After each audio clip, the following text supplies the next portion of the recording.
Heartbreak feels good in a place like this. Yeah. And what better start? Woohoo! Hey, we did it. Welcome, guys, to...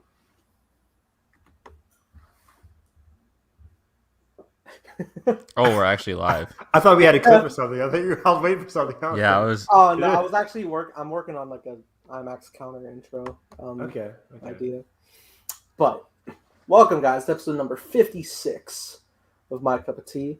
Joining us once again, we have Carson. Yeah, what's going on, guys? We are in a theater for episode 56, and I was just trying to like mentally map that out because we were just counting how many MCU projects there's been, and I was like, dang, like we got double the MCU projects in episodes. It's kind of crazy. But yeah, excited to talk about a bunch of review heavy episode with both Last Night in Soho and Eternals because we've all seen those movies. And then also I believe we have some news. We haven't talked about the Dune sequel officially being greenlit. We haven't talked about some other things I'm super pumped to talk about. So yeah, it's going to be good. Also during us, we got Evan.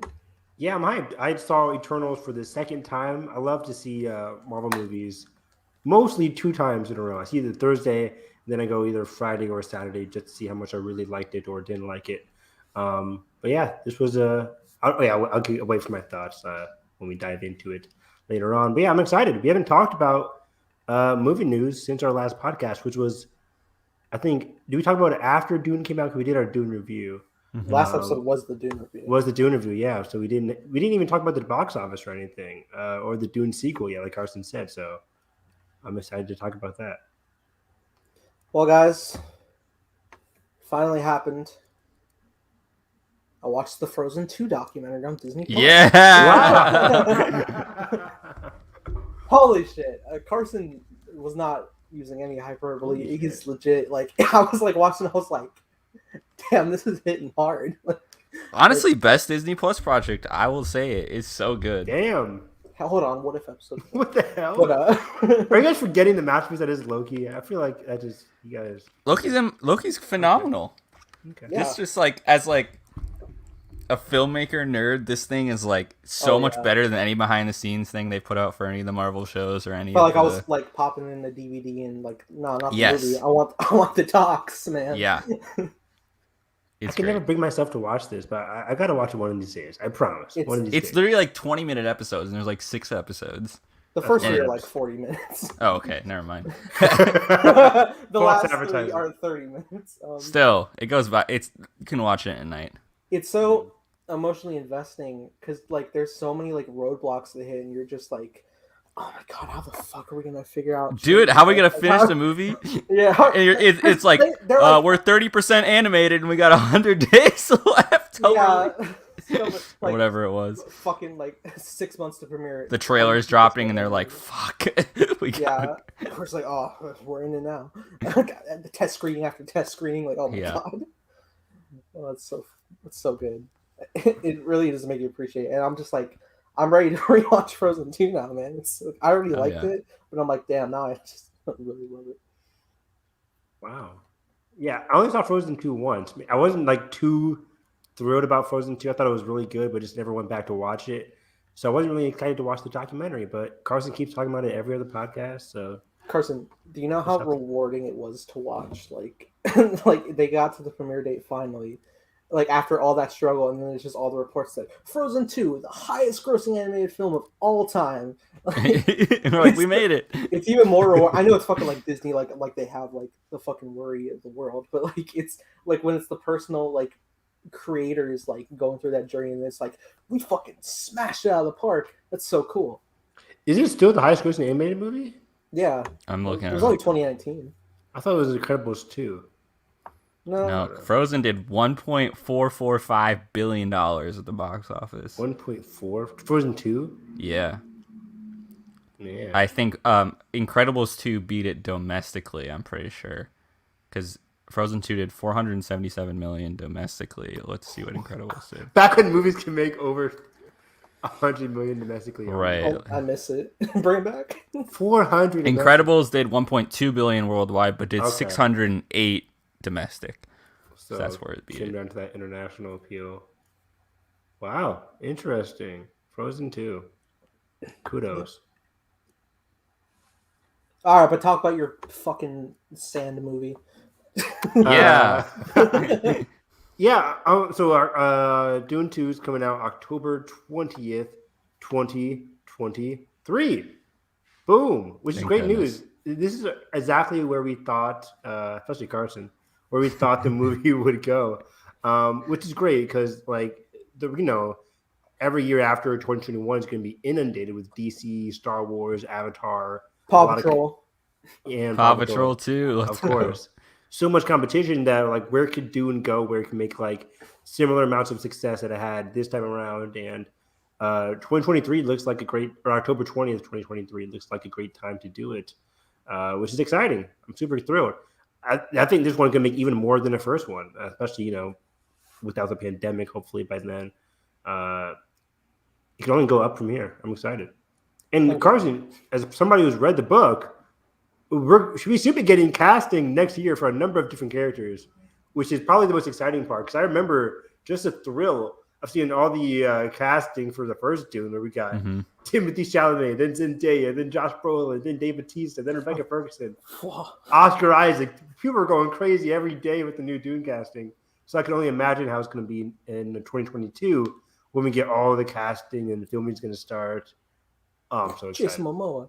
Yeah, and there's a couple of big roles. I mean, you've heard Fade Rotha being tossed around. So Fade Rotha is who again for the audience listeners?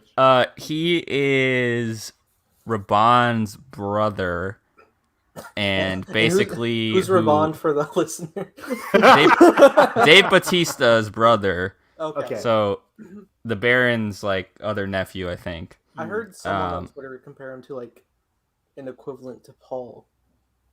Yeah, so the Baron is basically courting him to be like the future of House Harkonnen. So it's kind of similar, but you get the opposite perspective because it's like how the Harkonnen people like court their next of kin and their leaders is very much different than what Paul has gone through and is going through as a character. And then I wonder why he wasn't in like part 1 then, if he's such an important character for Harkonnen, like. Because he comes into the Baron has like this grand plan for him for Arrakis. I can't really say what, but it comes in later in the plot, so that's why it wasn't in it. Okay, cool. So we have Fade Rotha, you said?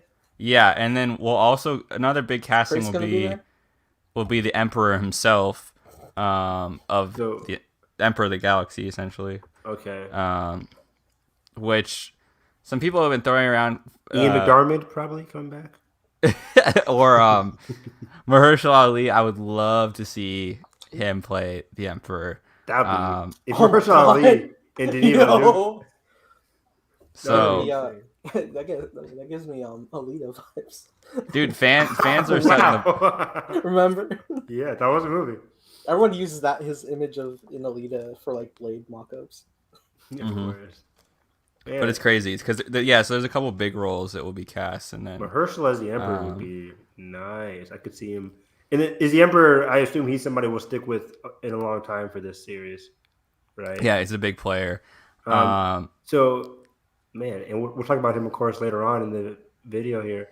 But yeah, there's also Princess Irulan, which is his daughter. Okay, which will be a big casting. Which is interesting because I remember watching Dune for the first time and.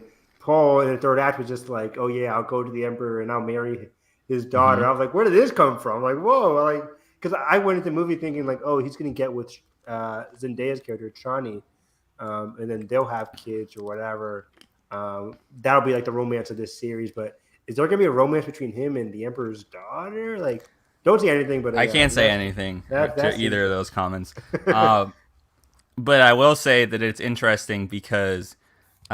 So every book chapter opens with 45 minutes. It's kind of just like a little like blurb, and they call it from the Manual of Muad by the Princess Irulan. So essentially every chapter in the book is like kind of kicked off by this narration by Princess Irulan. And in David Lynch's movie, actually, she actually starts the movie. Like that's her in the beginning saying a beginning is a delicate time, blah blah blah blah. So you get to learn about Paul and different things through her. So the book's not through her eyes. It's just like no, she just has. She's not presently in the storyline yet, but she becomes an important thing later. And so we're seeing her kind of reflect back, like almost like writing a book on the entire history of what's happened. From a bird's eye view, starting each chapter, kind of narrating like, here's some things you need to know about Paul or the Bene Gesserits, or there's even one about like her father, how he actually like really respected Leto as a leader, and it's interesting, and obviously it turned more to jealousy and whatnot, but there's this whole thing where it's like, like I wish you can marry, like in the he's like, I wish you could marry a man like that, to Princess Irulan and stuff. There's like that. That's like a little interesting. Okay. So there's a bunch of. Who do you think for casting then? For Princess Irulan? Yeah. I heard Anya Taylor-Joy. Oh, she's all. Forgot to say she's also a Bene Gesserit. Oh, whoa, that's interesting. Now definitely Anya Taylor-Joy. So yeah, lots of interesting stuff. It could be. I imagine someone that's like, I think she's blonde. I know she's blonde in the Lynch movie, but very much like the princess, very beautiful, regal looking. So that's why people say Anya Taylor-Joy. Yeah. The embodiment of. But I would love Anya to do it. Nice. I would love for Anya to do it, but she's just so busy. Like I was reading that one article she did a couple weeks ago where she's like, "Yeah, I haven't had a break in like a year." Yeah, so, but Princess Peach. Mad Max moved back a year, I think. So that probably. I forgot that's the thing. Tragic. I mean, I would love it if they could fit in Anya and Timothée Chalamet. That'd be. Incredible. And Zendaya in the same movie. That'd be fantastic. I'm gonna die in That's just like our generation taking over. Like, but if it's like Mahershala Ali, would she have to be black as well? Or that's a good point. I don't. Yeah, probably. Obviously, that's the daughter. But yeah, we don't know. You know who the Emperor is going to be. It could be anybody else. It could be Liam Neeson. You never know. Liam Neeson, hot off the. What was that movie? There was actually, now that you say that, there was. I just have to say, what was that movie? And Evan knows. The Bad Shooter movie from this year, dude. So there was this. I retweeted this. I think last week there was concept art as Liam Neeson as Leto, which is interesting. But I think he's too old. That's why they ended up not casting him. But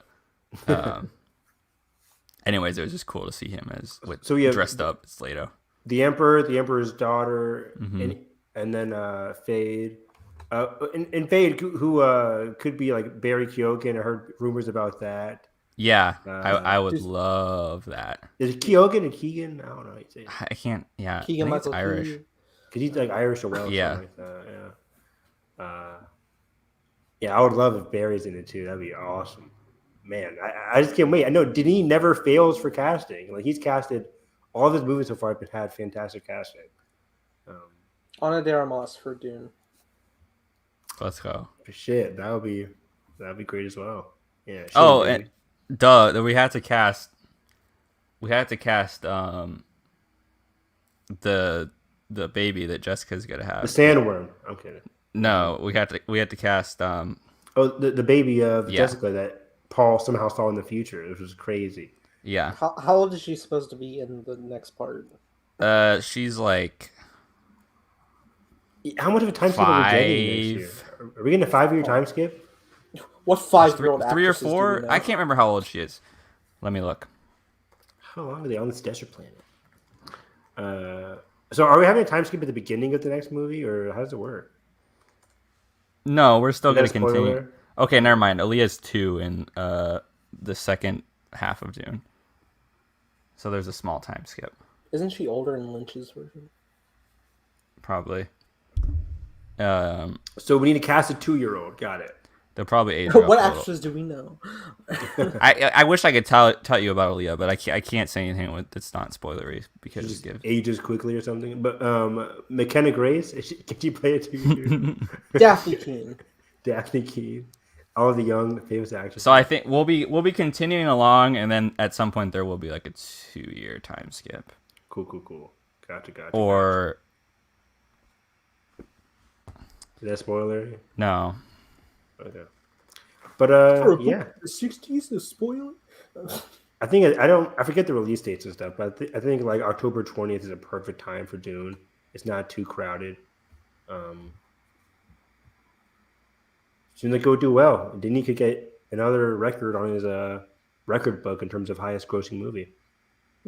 Because Dune helped him get his highest opening weekend. 2022. I can't go farther than that. No.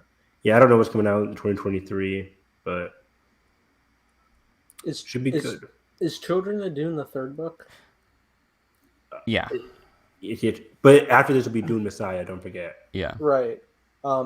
Which essentially is like a tie-up of Paul's story. It's called Dune Part 3 Messiah. Not bad. Let me clarify. I don't know if there is actually a time skip, but I can't tell you why I said she. Okay, you'll figure it out. if they did, I'm kind of getting the hint. I was wondering if they did Children of Dune as a film, would you have that split up in 2 parts as well? No, I bet you could do it in one. How much have you read, Carson, again? Just through the first trilogy. Okay.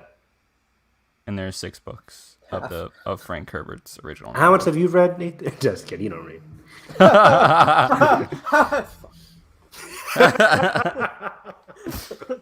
Evan has left the podcast.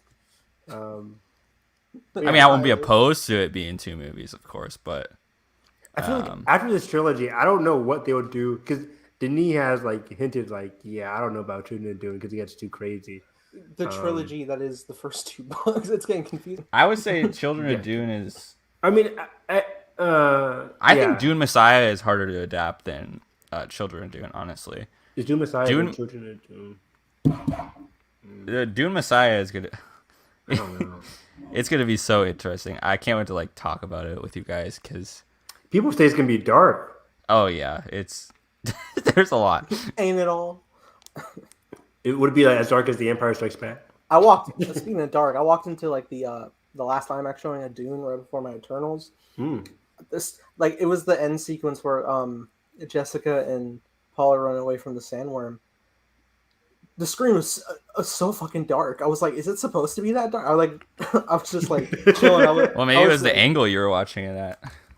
I guess. I mean, because like I was like looking, I can pretty much register what's on screen. It just come from like a bright ass lobby. Yeah. But like, damn, like it didn't even register on my. Like, honestly, phone. my I didn't notice that for any of my Dune screenings, but for Eternals last night, my bulb was kind of dim, and I was kind of bummed. Really? Yeah. Maybe you're falling asleep. No, I wasn't. Don't. I'm kidding. Do not. This ain't your classroom, So that's a jab at the children. Yeah. Please continue to jab. And also it's weird because horror movies and they just didn't. So like all the trailers were like normal aspect ratio, right? Yeah. Some of them had like the actual expanded for IMAX. And then there was Clifford. Then there was Clifford, which was like literally cropped in a square because it was like a 1080p trailer, and I'm like, Jesus. His letterbox. Yeah, and it's like just like in this little window. I'm like, you couldn't get the right aspect ratio for the. Oh, my Clifford thing was weird because like it did that like weird ass like I don't know what studio. Oh, after credit thing, yeah, where it like licked the screen, yeah. Yeah, where it's like here's a fucking 5-second YouTube TV spot. Like, yeah. Yeah, what's up with the crypto thing too? Crypto? Yeah, I got the Matt Damon crypto commercial in the beginning, and I'm like, in the middle of the trailers for me, it goes like, I got Sing 2, whatever. It was in the middle of the trailers? And then he goes crypto, and then it goes back to another trailer. And I'm like, oh, that's weird. I didn't get that at all. You didn't get the Matt Damon crypto? He's just walking around like talking about like vague like assertions about humanity, and then he's like, something favor for the bold, and it cuts the crypto.com logo, and you're like, what the fuck, Matt Damon? No, I just no. man. I live in the camp of Nicole Kidman. That's it. But it was interesting because Carson was listening to all his trailers he got, and I got the exact same ones. Same Yeah. yeah. At Cinemark, not even AMC. I got the same thing.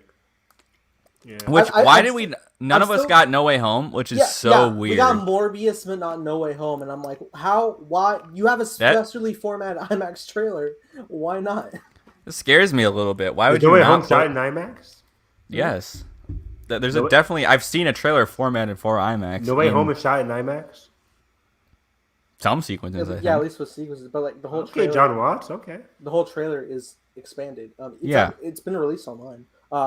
You can see the fucking. And I've seen it before in IMAX. So I'm like, why are you not hyping up your next thing, like, and having Morbius, a January movie on there? It's fine.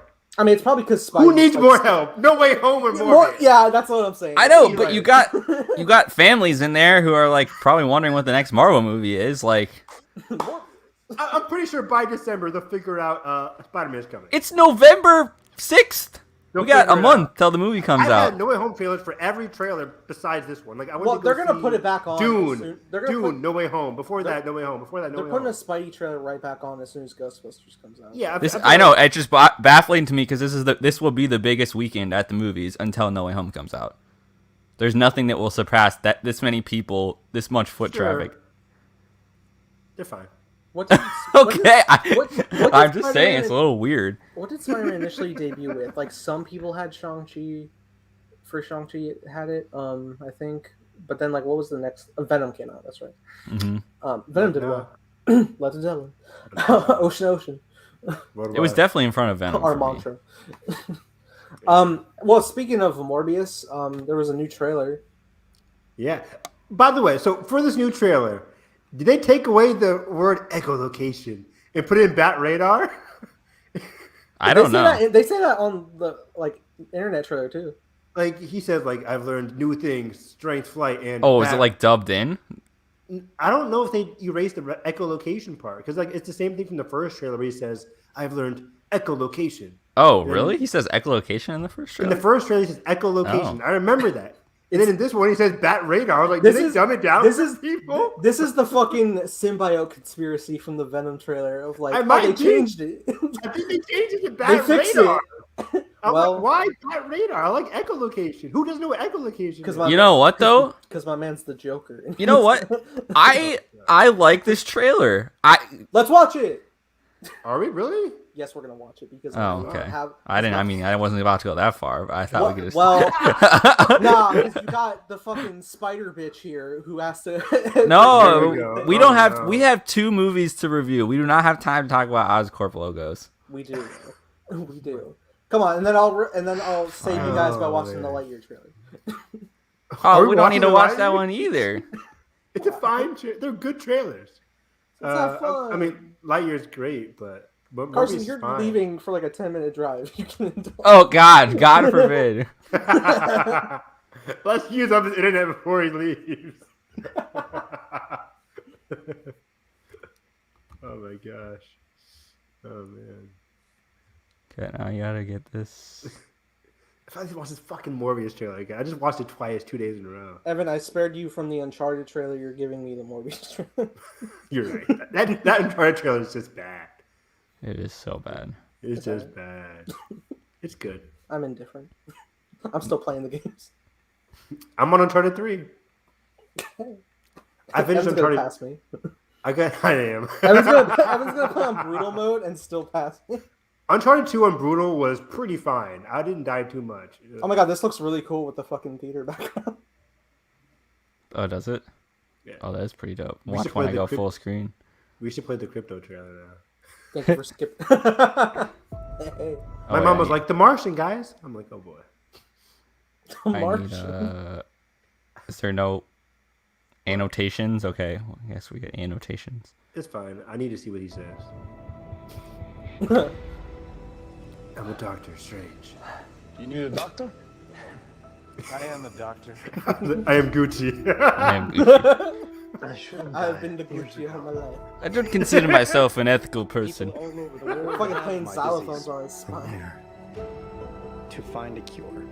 We have to push the boundaries. Take That's risks. CGI. Oh man. Yeah. If you're gonna run, I'm so indifferent. I'm done.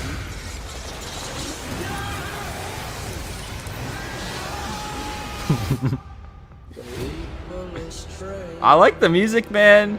Yeah. I like Tyrese's audio that comes in here. Dr. Michael Morbius. Will you say ejecto-seater? So he goes from an island to a ship? How did that happen? He just hitch a ride? Yeah.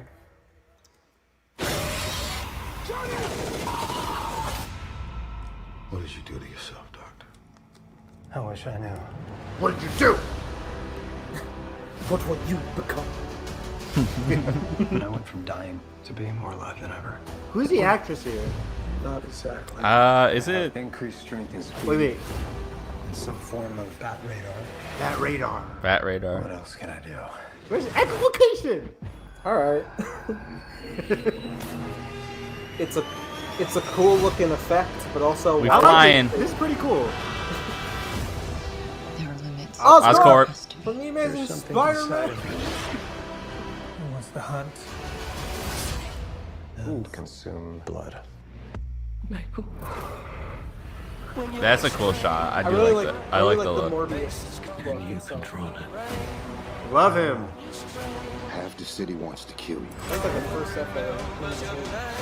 We haven't had anything this good since that thing in San Francisco. Oh, Venom. Is that Jake Johnson? Who is that? Matt Smith. Hey, Dr. Hey, You and I should stay in touch. I still so confused what they're doing with that plot line. I have ideas. Save a life. But I don't know what I'm capable of. You save lives, you don't take them. There's one shot coming up. I really like the look on his face. He's trying to be serious. Or to destroy it. I love how his face looks like. That is cool. Good effects. Here on comes the face. joke. Here comes the joke. Here comes the quippity quip. I know.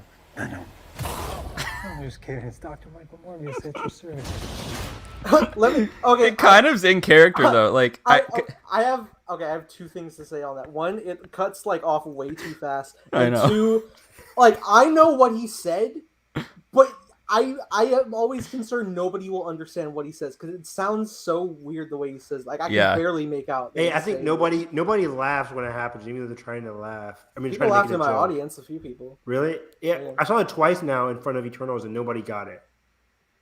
Dang. Yeah, because it's just like it sounds so weird.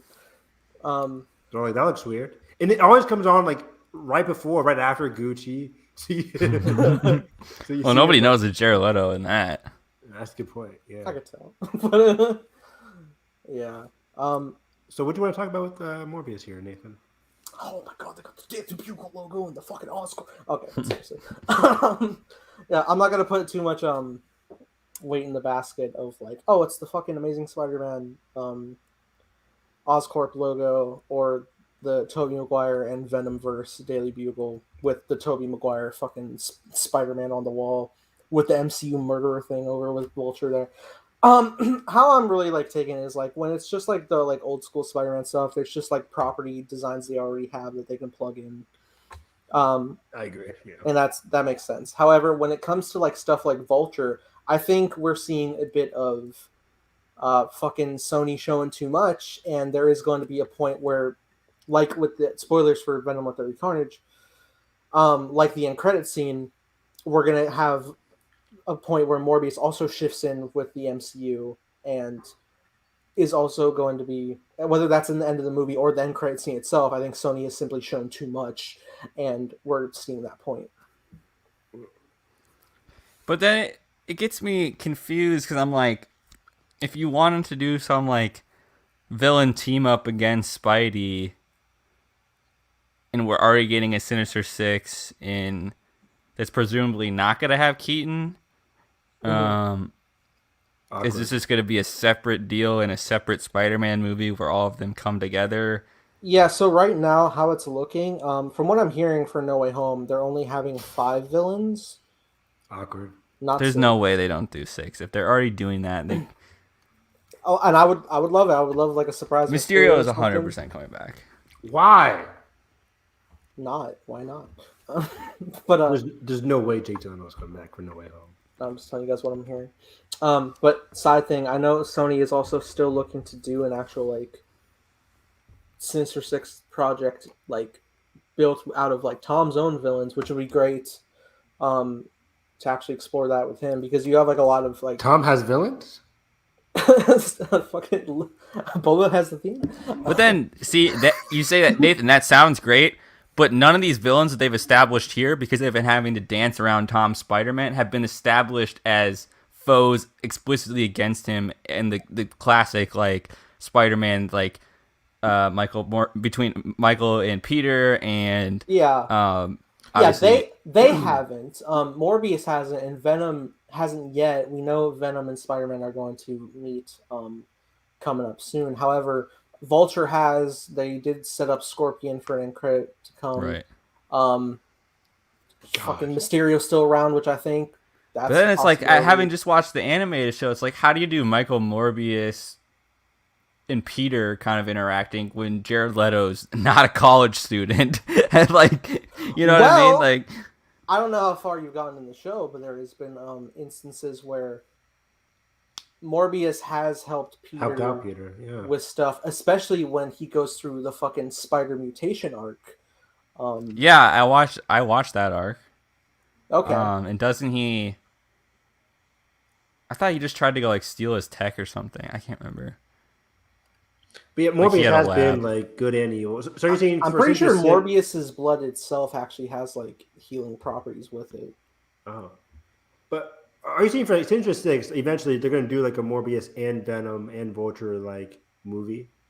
It's totally possible. I think because like I was also like hearing and theorizing that by the end of this, by the end of No Way Home, like there's going to be a status quo change where we're going to be less overly Avengery involvement for Spidey, and he's going to be more on his own to like explore, you know, with Sonyverse, but still be adjacent with like the team ups and things. So it's never going to happen for Peter Parker. I'm so curious how No Way Home ends, because you have to think there's going to be somewhat of an extended break between the next solo movie, but also does Sony capitalize on that and do some weird one-off like crazy villain thing, and then Tom just goes right back to doing Peter versus Venom, like a college trilogy, or so it's just like I don't know what's gonna happen.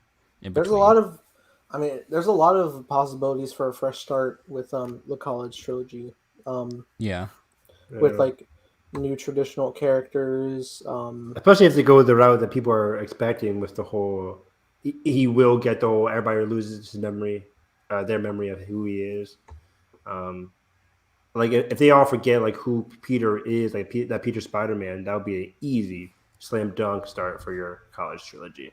Absolutely. I don't know if that's a closure I want with MJ though, but I mean, no, you can still have MJ. Because you can still have MJ, you just not restart their relationship, but just like I don't know. I've read it's just more of the further struggle of like hiding the identity and stuff, which is like I don't think like they'll forget the times they've had together, that kind of thing. Mm-hmm. But it'll just come down to the identity part, the Spider-Man stuff. Even though I do say like I do love it when they realize who they are, like in terms of like Gwen knowing who Peter was in Amazing Spider-Man. I love that relationship. Mm-hmm. when she just knows, it makes things a lot easier as an audience member. Mm-hmm. But it could go both ways too, so you never know. So yeah, exciting stuff from Morbius. But Lightyear trailer also happened last week, and holy crap, that was a great trailer. Cinema. I didn't expect it to be that good. Yeah, it plays like Interstellar, The Martian, David Lightyear. Just like the same vibes, man. Yeah. And yeah, I don't like. I guess I was sold on the premise when it was announced at was that Investor Day when it was announced? I can't remember. I think it wasn't it? So almost a year year ago. ago. Last year Investor Day for Lightyear? Yeah. Because Chris Evans came out. Yeah, that was the time we figured out that it was Chris Evans voicing. Yeah, Buzz. I think you're right. I think so. Yeah, that's so interesting. So I think I was on board then because it just sounded like, yes, it's based off of the IP that they've already done, but it's not the actual toy. Like it's quite literally the guy that the toy become. So it's an interesting thing of like how does this guy become iconic, to the point of like this mass marketed toy. I don't know. So it's interesting, and then really I didn't expect it to be sold as like this big like epic that it kind of really is. Like me neither. I was watching a breakdown of the trailer last week, and I didn't realize how complex this movie could actually be. Yeah, because in the beginning of the trailer, he's a fighter pilot in training because he goes through the whole basic fighter pilot montage. He goes onto his ship. He slingshots around the sun, and I think that in terms of Interstellar, fast forwards time, and then he comes back. Well, in terms of Star Trek 4, The Voyage Home. Yeah, I never watched it. Right. But he comes back, and I think time moves forward, but he didn't age kind of thing is happening. Really? Because there's an older version of another character in the trailer. Like there's a young black girl, and then the black girl gets older. You see in the trailer where he says "to infinity and blah blah blah." Beyond.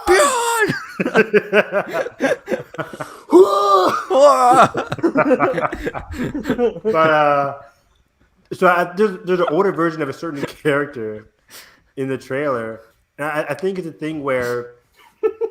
Welcome to Nuvi. I had the normal Nuvi person, by the way. I didn't see him, by the way. No. I still got Maria Menounos. Yeah, I think he's lying. We dodged a bullet. But anyway, so I think there's a thing where he comes back and the space organization has evolved. Because when he first goes onto his ship thing in the beginning of the trailer, he's not wearing his iconic like Buzz outfit. He's wearing some other ordinary outfit. But then when he at the end of the trailer, everybody else is wearing like those iconic Buzz like Lightyear outfits. So I think we could get a time thing as well. And in the trailer, I'm trying to remember what this breakdown said. It's like the Buzz organization's like chasing after him, like he discovers something that he wasn't supposed to. So this could be some like in-depth time thing, but the organization he's working for might be evil, like corrupt, and then they kind of turn against him, and he becomes the hero that he's meant to be. So I think this could be a deeper movie than we're thinking. And I'm just super excited because straight from the jump, the animation looks flawless. The concept just looks awesome. It just looks very, I don't want to say mature, but just looks different. The animation is going for like a lot of detailed like realism. Yeah. But not like too realistic, at least in the character design. Dude, the hyperspace was so cool. Oh, it's so cool. There's a lot of cool setup. Like I think like one of the last few shots in the trailer, like real quick, you get a glimpse of like some lined up drones that belong to Zerg. Traditionally. Speaking of Zorg, the breakdown I was watching, like, do you think they're going to do the freaking "I am your father" from Toy Story 2? No, I don't think they're gonna do that. I think that was just a fun joke. I want that to happen so badly. Dude, that's a lot. It looks like they're on Dagobah. That was hilarious. That's why I love Toy Story 2 so much, man. But dude, I'm really intrigued to see because I think they probably will do Zerg. What that looks like because like the Buzz we've seen is like a plastic toy copy. This looks like so detailed. Like imagine what the fuck Zerg looks like. Right, and maybe he's like I guess we don't really know his origin, so it could be like I would love if it was like a twist of like that he's like one of the astronauts gone bad or something. Woo, so that would tie into like the whole corruption in their organization. It's the commander himself. He gets like scarred by the end. Dude, I would love it. I would. Carson, that sounds. I'm here for a newfound Lightyear trilogy, right, dude? Or like, oh my god, dude! Imagine it's like a guy that gets left, like a la The Martian. He like crawls his way back to reality with like just like all this like fucking new tech that he's like DIY'd together, and then just like has a vendetta against everybody. Imagine like a broken like cyborg like Zerg like 1.0 that then You could be on the money there, Carson. Or like, for example, Buzz is doing like the whole test pilot thing where in the beginning of the trailer, what if there was a person before him that was a test pilot, but like they thought he died and they left him behind? Right. Or they just assume it for like, we had to stay silent on this in case someone make up a reason. But yeah, the trailer looks so like realistic in a sci-fi kind of way. Yeah. So I wonder how they're gonna do Zorg, who looks pretty like not corny, but just like Zerg is just so so crazy looking in the Toy Story movies. Like, how did they put him down? He's very dramatically. It's like it's like you took Vader and you just like not caricature, but you like really like went to the extremes with it. Exactly. And I would love if the actual character looks different, is different and more grounded, and like then it would be fun. It'd be kind of like interesting that like the myth of him becomes it's more robot. like buzzwordy, like like played up, and maybe the original guy has a more tragic kind of angle to it. It's the robot from Zathura. Yes. We gotta do commentary on this. Now I'm so curious. I guess absolutely. I didn't even connect the dots about like what like that stuff. Because Nathan said he's right. There are robots at the end of the trailer that are Zerg's robots. So I think we could definitely see Zerg. Oh my gosh, that'd be so cool. I used to have so much like imagination and storylines about Buzz and Zerg when I was a kid, especially with the Buzz TV show. What was it called? Was it just called Buzz Lightyear Star Command? Yeah, but of Star Command, yeah. Of Star Command. Man, which fantastic show. In that series, the fucking like purple like head cast was his hair. I remember it like fucking floofed up one time. Fun stuff. Is that on Disney Plus yet, man? What the fuck? I imagine there was a movie that then was a show. I remember I had the VHS of the movie. I went to Disney World when I was like very little, and there was like a huge like stack of row of VHSs of it. Like we're talking that era. So good. Got the clamshell. So good, man. But yeah, man, I would love to see that and like really dive deep. And it's funny because like I mean I know they like went with like a bit of a more like I say like realism of like the technology in the Star Command show, even though it was 2D animation. Like imagine, and it's like when you watch like the toys in Toy Story, like Zerg's firing like fucking like plastic like tennis balls, basically. Imagine like the actual like laser beam effects of a Zerg in this animation. That's what I'm thinking. Like they're gonna heighten them up so much, make them more unique, and oh man, I really just want to see the look at like the mask and stuff. What if he's just not even in the movie? Like, I mean, this teaser was really good at keeping it very simple. Exactly. Like I wouldn't care if he is or isn't. Well, now I kind of care. Now I kind of care. Yeah, it's kind of like Reverse Flash not being in Flash, though. Like they could come up with something different and make it cool. It's like not having Sully in his iconic shirt until the end of the movie with the mustache. Yeah, that's the negative effect. But yeah, man, I'm super looking forward to that. When's it set to come out? Next summer, right? Is next it June? I think. June or July. Yeah. That's November. I can wait. Yeah. Well, automatically, when I see this trailer, I'm like, okay, so best animated movie of 2023, automatically a nomination. June 17, 2022. Gotcha. Only in theaters. 2022 is gonna be such a good year for film. I'm excited. We haven't heard. Did we hear Chris Evans speak in the trailer? Brief. So? We heard him like emoting, like breathing, and like he's like, "Ow!" Like I think there was like a scene where he was like, you could hear it was him. Do you think he's gonna channel Tim Allen at all? Yeah, Buzz is gonna be exciting, but one thing I was like setting like off the cuff is like a fun Easter egg. I was like, I would love to see somebody on their downtime like watching episodes of Woody's Roundup. That would be awesome. It's a cinematic universe, and then they make a Woody film in 2024. Because Woody's an old toy. Like, yeah, right. They could definitely do a Woody movie, man. Animated Western. I bet they will. Come on, a la Rango. Woody. I'm about to say Rango. Yeah. Who plays Woody in that instance? Wow, I can't even imagine anybody besides the Hanks. Yeah, I feel like you could just still get Tom Hanks. Did Tom Hanks do all the Woodies, or did? Yeah. Yeah, he did all of them. I'm trying to think. Like I thought somebody else did. Oh, I'm thinking of Kingdom Hearts. Woody is in Kingdom Hearts, and Tom Hanks did not come back to do that one. That was somebody else. I think it was like a Hanks brother. It was Chet Hanks. Not him. No. Poe Dameron, Oscar Isaac to play in Woody's Roundup. But play Kingdom Hearts 3 to play with Woody. That's a fun game. But movie news from last week: Brendan Fraser is in Batgirl as Firefly. That's freaking crazy. like I already, you know me, like all of us, super excited for Batgirl, but Brendan Fraser as a villain in Batgirl. Come on. Fuck, that's awesome. He's been doing some. He's in Doom Patrol, which I haven't seen. Yeah. Is he a villain in Doom Patrol? No, he's one of the good guys. He's like the robot dude. Okay. Yeah. Who I think is human, but like maybe I think he gets like scarred or something. He just has to, like, I can't remember the origin of it. And he's also gonna be in that new A24 movie where it's gets, like super the whale. SWAT. Yeah. Yeah, and then he's gonna be in Killers of the Flower Moon, Scorsese's movie. Is he in that? Yeah, I remember that was a big deal. That casting announcement was like paired with that other thing I just said. Okay. And now Batgirl, like he's taken off again in terms of incredible big feature projects. And we just saw him in No Sun to Move this year. Yeah, and he was awesome. He was good in that too. Yeah, love the guy. But Nathan, do you know a lot about Firefly? Because from the animated series that I've watched, Firefly is usually a younger teenager, right? Yeah, so I'm glad you asked because I know zero about this character. Oh, I knew it. Fuck you.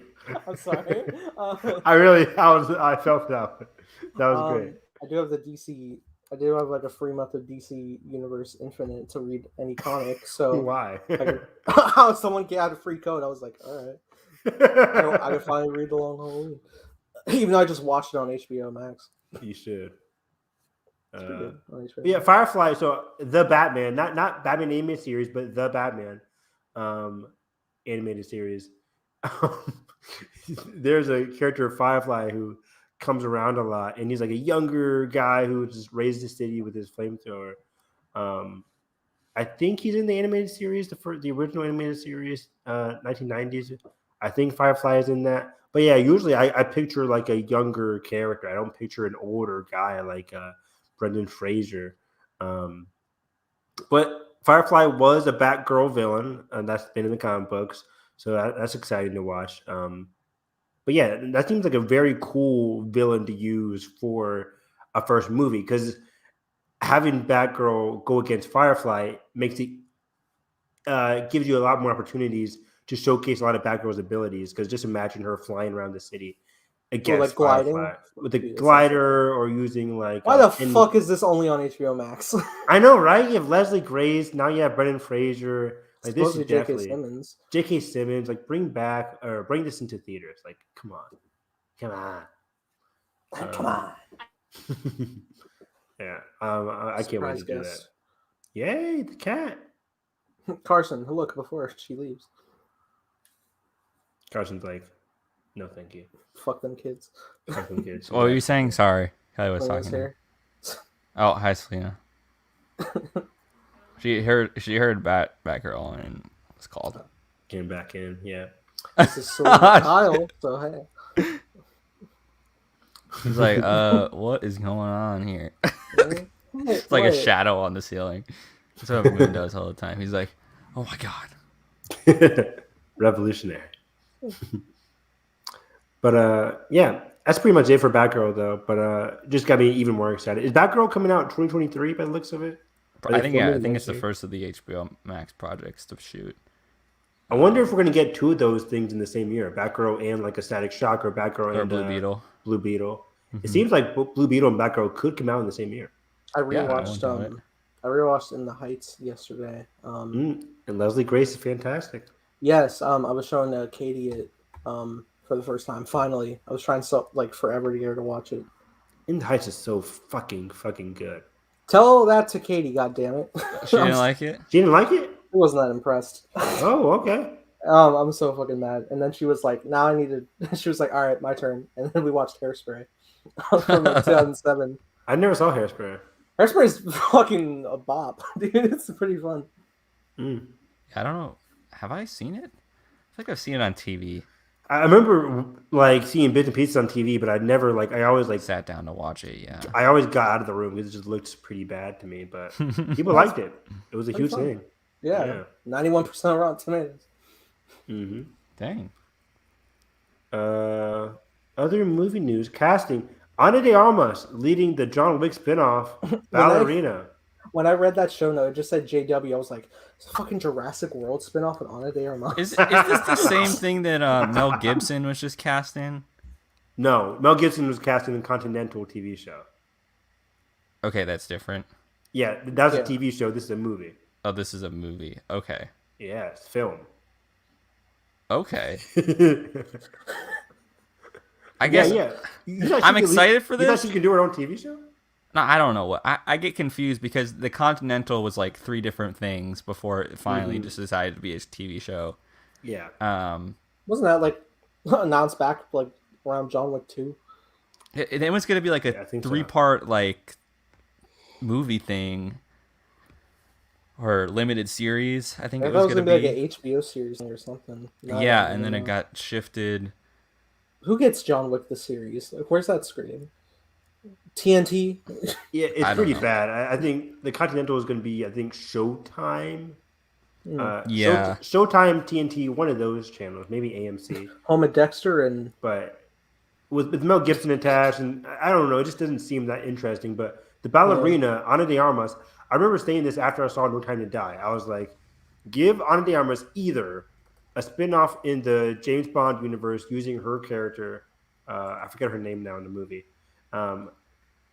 Make her character have a spin-off film of her own, which they don't usually do for Bond. Bond isn't known for their spin-offs. Or I was like, just make her the head of an action franchise. And what do you? Okay, this says the character made a fleeting appearance in John Wick 3, which I'm like, I guess you could just say that because they were in the. Remember the ballerina thing? Yeah. Oh, you know, I fucking remember it because that was the most. But that wasn't Armas. Oh, no, it wasn't. It said character. You said, yeah. I think. I think they meant like the young person, the concept. Right? She was the lady who ripped off her fucking toenail. Yeah. God damn it! Of all the fucking like. I don't know. Deadline says explicitly the character made a fleeting appearance in John Wick 3 as a ballerina who was training to be an assassin. Well, it wasn't her. A random girl on stage. I'm just telling you what Deadline is saying. F Deadline. Damn. They're dead. Says the movie's going to be in the budget from a $50 to $80 million range. Say it again. What budget? It's going to be budgeted in the $50 to $80 million range. So just like John Wick, yeah. It's going to be from Stahelski and the other people will produce it. I don't know if there's a director yet. That sounds cool. I mean, yeah, it's the team behind John Wick, basically. 50 to 80 million makes sense because John Wick movies make around $300 to $400 million off a $50 million budget. Do we get a cameo from? No. Lawrence Fishburne. Oh. It says it remains unclear whether Keanu Reeves will make a fleeting appearance in the movie, though there is a hope that he and Angelica Hudson may provide cameos. Why? I don't know. I'm just telling you what the articles. I'm sorry. I'm just going off the This is not me. This is. Who was Angelica Hudson in the? She was the person in charge of the ballerinas. Oh well, then yeah, I can believe that. I think she's definitely going to be in there, but I don't think John Wick will ever need to come in here. Why? Hey guys, this is the John Wick universe. Hi. No, he's not. She's not showing up. I love you, Keanu, but you're good. Does Ian McShane show up? Ian McShane. Oh, Ian McShane in charge of the Continental, right? Yeah. Mm-hmm. He's like one of my favorite side characters. He could show up. Give me the lobby attendant, dude. Just walking across the street, not even in the Continental. Yeah, he's just like walking by and he gives like 2 sentences of sage advice and walks on. So glad to have you back. Have a good day. Have a good day. It's a great voice. Great voice. But I don't think the Continental is going to be in this movie. The Ballerina organization is a completely different organization from the group of spies in the Continental, I believe. But of course, the Continental is international. Yeah, the Continental is international, but John Wick 3, he goes to the ballerina place because he knows he can't connect with anybody associated with the Continental. Disconnect. Because he got so that's why he goes to ballerinas in the first place. Well, we may encounter somebody who is connected with the Continental. Yeah, there's so many possibilities with the world. Yeah, but in general, Ana de Armas has had a fantastic trajectory as an actress. I think the first movie I saw her in was I think it was Blade Runner 2049, unless I saw there something earlier. Knock. Knock Knock. I did see Knock Knock actually. I did not. I was curious. It's not half bad. Yeah, Eli Roth, right? Yeah. And Ana Keanu. de Armas, Keanu. Oh, we already got the John Wick tie-in right there. Yeah, it's a decent movie. Pretty raunchy, but decent. Yeah. But yeah, she was just fantastic in No Time to Die. I loved her character there. Yeah. She only had like a couple weeks of training, like legit, same as the character in the movie. 3 weeks of training. So she's just a great leading actress. I loved her in Knives Out. Love her in No Time to Die. And she has Marilyn Monroe movie coming out on Netflix next year. That's great. So she has some stuff coming up ahead, and I'm very excited to see what she does. Oh, and she has the Ben Affleck movie with her Deep Water, I think it's called. It comes out in like February, which early next year. Deepwater Horizon. I don't know what the press tour is gonna be like. That's gotta be awkward. That's gonna be hilarious. Sit those two in a room, baby. Let's go. Probably gonna be Zoom tour. Zoom tour. Yikes. I mean, I don't think it ended badly. Maybe not. I mean, who knows? There was the whole Casey Affleck bringing out that thing in the dumpster. What the fuck was that? Remember that? We talked about it on the pod. I don't know why we talked about it on the pod. I think we did. I do remember the incident. There was a cardboard cutout, and then it was a guy that kind of looked like Casey. What would even be the story? Dude, I don't know. Did he have a shrine in like his house? It was. What did he do? What you guys don't? It probably was like she had it from like a press tour, and it was like in like their car, and just like put it in the house. Oh, man. And then it's like, oh well, we can't have it anymore. Like, is Jennifer Lawrence going to be on the press tour as well? Or Jennifer Lopez? I mean, Jennifer Lopez. Man, this I can't wait. I imagine Ben gets like all the replies are just like, it should have been me, not him. It's not fair. Great. What else do we have here? Speaking about Matt Damon and crypto. What the fuck, man? Matt Damon and Robert Downey Jr. joined Christopher Nolan's Oppenheimer. Yeah. Which do you have who they play? I think it says on the article. Robert Downey Jr. is Oppenheimer. I think RDJ plays the bomb. No, I'm kidding. I think I had it in my bookmarks. I'm not sure. I do not have it. No. Okay, that's fine.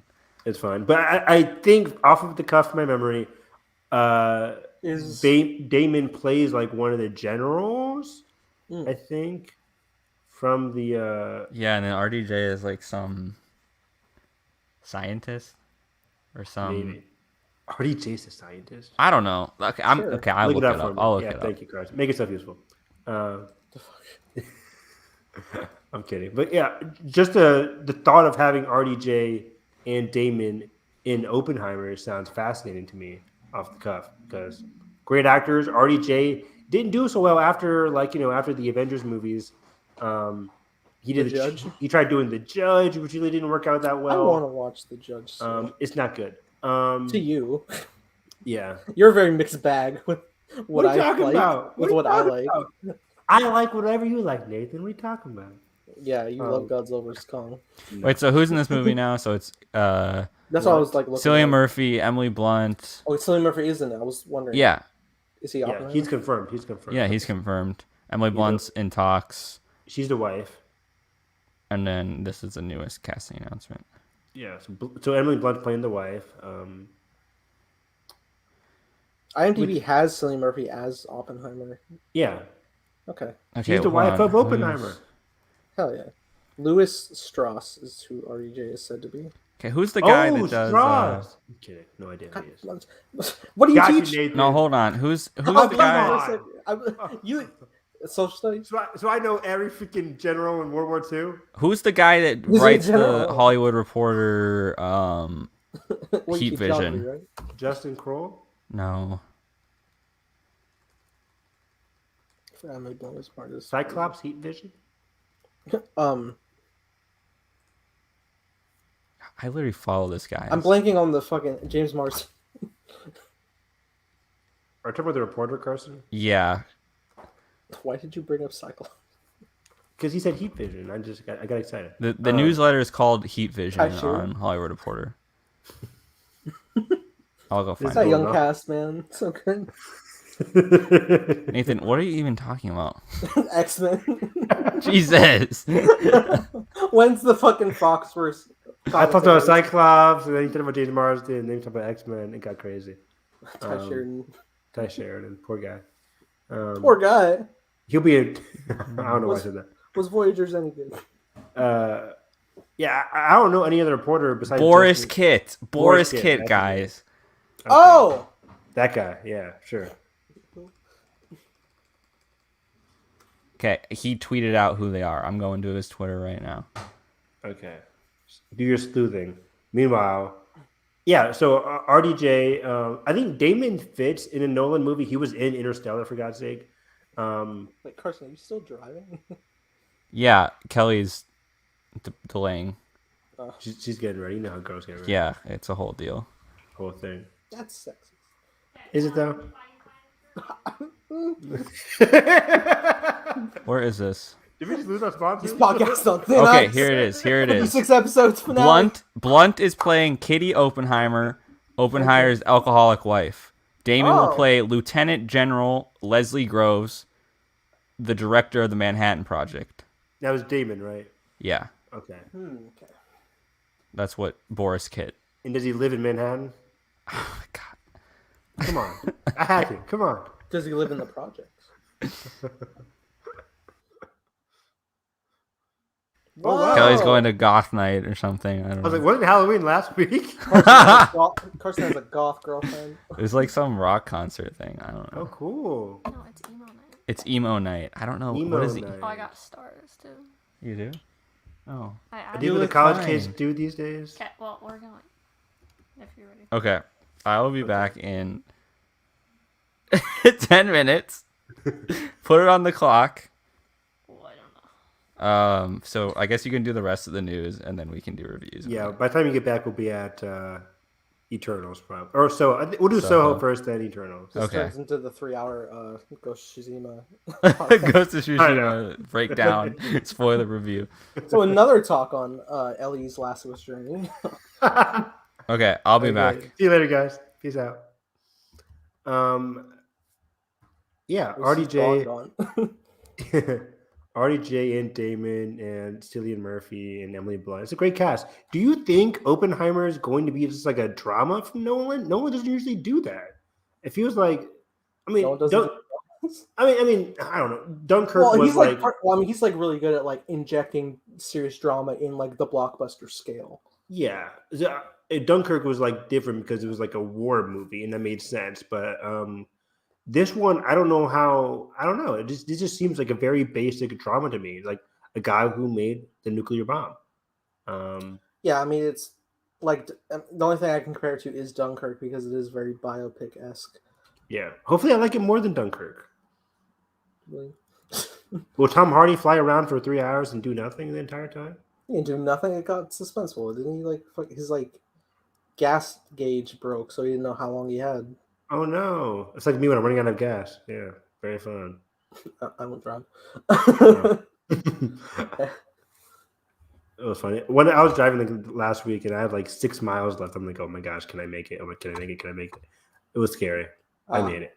I'm also realizing I have like no opportunity for like sitting in dead air for Carson to interject, so I have to like be more quick. Like, oh shit, I got oh yeah, Dune, I'm only talking to you, Nathan. I'm only talking to you. Yes, Dune. I am intrigued on what's Yeah. but yeah, I mean, I think he can do it. I think he can like nail like the drama aspect well. Even if I don't know what the approach is necessarily, because like I mean, are we just like building up to the creation of the bomb drop itself, and then Good point. I don't know. Yeah, is that the end point? It's just like the bomb drops, and because I think that could look visually interesting, tragic, extremely tragic, but yeah, and I think I'm most intrigued to see the after effects of like on the characters, especially like Oppenheimer. And how does Nolan handle that? That's one of the most controversial moments in history. Well, yeah, I also know like the infamous like the speech from Oppenheimer, the I Am Become Death. Oh Destroyer of God, Worlds, man! which Hear that from Nolan? Oh man, that would cool. be And right. And Cillian Murphy performs that. God damn. That's gonna be in the trailer. That has to be in the Oh, trailer. it has to be. And also, man, that OG recording is so good. They fucking used it for the Comic-Con exclusive teaser for Godzilla 2014. Yeah. I remember I showed that to my students last year when we were going over World War II. The Godzilla teaser. No. Very funny. I remember I posted it on my old YouTube channel. Copyright, but it's still so good. I also remember. I'm getting so off track, but damn, that was a good teaser, and they didn't use any of those shots in the movie. Not at all. There was not at all. There was this. Not at all, boy. I was thinking about that today, twice. It's I can't wait. Just laughing at work. Like, what's wrong with you, Nathan? Yeah, I'm just behind my mask, and I was just ringing up items. Oh, boy. Nathan, please come to the back.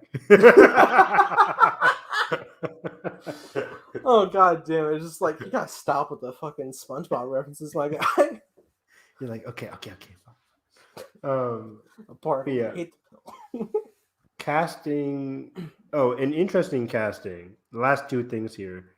Gal Gadot is the evil queen in Snow White and the Seven Dwarfs. Whenever I say Snow White, I think of Snow White and the Huntsman. I don't know why I automatically think of that. and the Hunts. What was it called? Snow White. Was it even called Snow White, or was it just called The Huntsman and Winter's War? Yeah, it was Snow White and the Huntsman, and then the second one was Huntsman Winter War, I think. No, Snow White was. Was Snow White in the second one? I don't think it was. Also, who was Snow White? Was it Kristen Stewart? That was Kristen Stewart, right? Okay, and Chris Hemsworth was the Huntsman. And Chris Hemsworth, and then Hemsworth comes back for the second one. And then we had Emily Blunt and Charlene. That trailer actually looked pretty good, but I never went to go see the movie.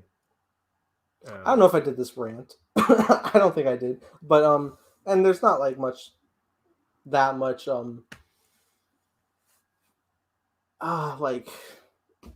stakes in award shows as is, but especially probably not the People's Choice Awards. But People's Choice Awards are coming up, and you can vote. And one of the action movie stars nominated is Charlize for F9 for action movie star. Ridiculous. And I'm like, she sat in a cage for 10 minutes and then flew a drone for 2. She didn't do anything. And then I'm just like, you couldn't nominate fucking the girl who played Shang's sister in Shang-Chi's sister, who was phenomenal, and is doing action and did action stunts, right. Actual stunts. Charlize literally stood in the box, the entire movie, because she was captured, put in a box, and then she was flying the drone, but she was in the box the whole time. Yeah. And on that note, also nominated for Best Drama Star is Jason Momoa's Duncan, Idaho, and I'm like, why? Why? Yeah, I do want Dune to win a lot of those awards. Yeah, I mean, and he's good, but I'm just the drama star you chosen. I know it's just a popularity thing, but I'm just like, how the hell? Yeah, they're like, oh, he's popular from Game of Thrones and all that other stuff. So yeah, sure, Aquaman, yeah, nominate him, sure. It's weird. But, what was the original point we were talking about? Gal Gadot. Gal Gadot as the evil queen. People hate this because they don't like Gal Gadot anymore. But but I actually thought this was pretty interesting in terms of casting, because right now we have Red Notice coming out, which isn't getting the best reviews, and it looks like it's Gal Gadot playing the same character in Red Notice. I didn't put much weight into Red Notice. I mean, it's a straight to Netflix thing, right? Anyway, right? Yeah. So Netflix has a lot of things that are just why? But, yeah. But this one got me interested because it's playing something she isn't used to playing, at least from the looks of it. Well, yeah, because she's not usually the villainous role. Yeah, just simply, she's not usually the villain, which is intriguing. I'm not overly familiar with the evil queen in Snow White. Even as a huge Disney person, in Kingdom Hearts, Kingdom Hearts 1, they had all the evil villains from each of the movies, and they had Maleficent, but they never really got into the evil queen. Evil queen just seemed basic, right? She's the one with the mirror on the wall, right? Yeah, and I think is she the one that turns into the old lady with the poison apple? Yes. Okay, so that's the big thing. It's funny because like every time, stop. I get her confused with Maleficent all the time. Yeah, I'm always like whenever I think of like the evil queen, like my mind is it's like, oh yeah, fucking dragon, but like that's Maleficent. Wait, I've never. Wait, I think Maleficent's the one with the evil. Maleficent's in Sleeping Evil Beauty. apple. Maleficent's Sleeping Beauty. Okay, yeah. The apple thing is Snow White. Yeah, the apple thing is definitely Snow White. Okay. But who will play the dwarves? That's gonna be interesting. They just get the cast from The Hobbit. Honestly, that'd be interesting. I'd like that. I wonder how they would go about it. But yeah, I mean, it would be interesting to see Gal in that type of role. I'm not overly familiar with, like, I've never watched Snow White in its entirety. Whoa! Yeah, I mean, I've been slacking on a lot of like Disney. What? Classics. This is every blue moon we do this. Because you always you haven't seen a lot of classics, Nathan. Apparently, a lot of Disney classics of. Holy shit! You've never seen Snow White in full? No. Oh, what other Disney movies haven't you seen? There's like a couple other ones you haven't seen, right? Yeah, it most infamously is The Little Mermaid. Yeah. Okay. Wow, that's astonishing to me. I know, especially since the voice actor Prince Eric is 90s Spider-Man. The biggest revelation. I remember you telling me that. I did not know that. Yeah. Then I did watch like one clip of it, and I was like, God damn it! I know I would love The Little Mermaid. I've seen Under the Sea. Little Mermaid is so good, and I remember watching Little Mermaid 2 all the time as well. I mean, the entire Disney 90s renaissance was a... Have you ever seen Lion King? You're gonna hate me. Yes, I have. Oh. I've seen Lion King. I've seen Lion King 2, Simba's Pride. I've seen Lion King 1.5. Okay. I haven't seen Lion Guard. Of course you've seen Aladdin, right? Only by the time the remake came out. No way! I was really late to it. Damn! I watched the 90s Aladdin the same day I went to go see the new Aladdin. Holy shit! And that was pretty fun because I watched it and I was like, this is like easily top 3 Disney ever. And then I went to go watch the movie and I was like, I had a fucking fun time. Yeah, the movie is freaking great. I miss Mina Masood. Where has he been? He should have been cast. He's shooting Ezra stuff right now. Oh, Lord. Yeah, I'm happy for him though. But I'm happy, Bob. I'm happy, Bob. I just don't like the Ezra live action. But I'm mixed, Bob. Mina should have been cast in everything after that movie came out because he is a leading man. He is a great actor. It's just tragic what happened to him. God, he'd be good in Dune. Yeah, he'd be good in Dune. Shit, Make him a friend, man? Hell yeah. Yeah, Freeman. Freeman. Free man. Free guy.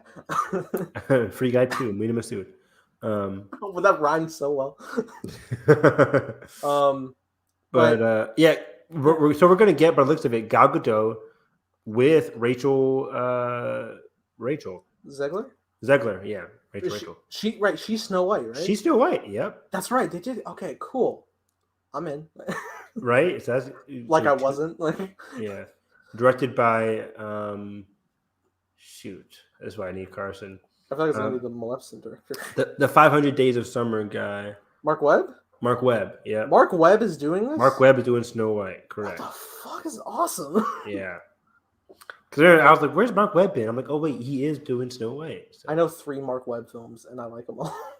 Amazing Spider-Man, 500 Days of Summer. Amazing Spider-Man 2. Amazing Spider-Man 2.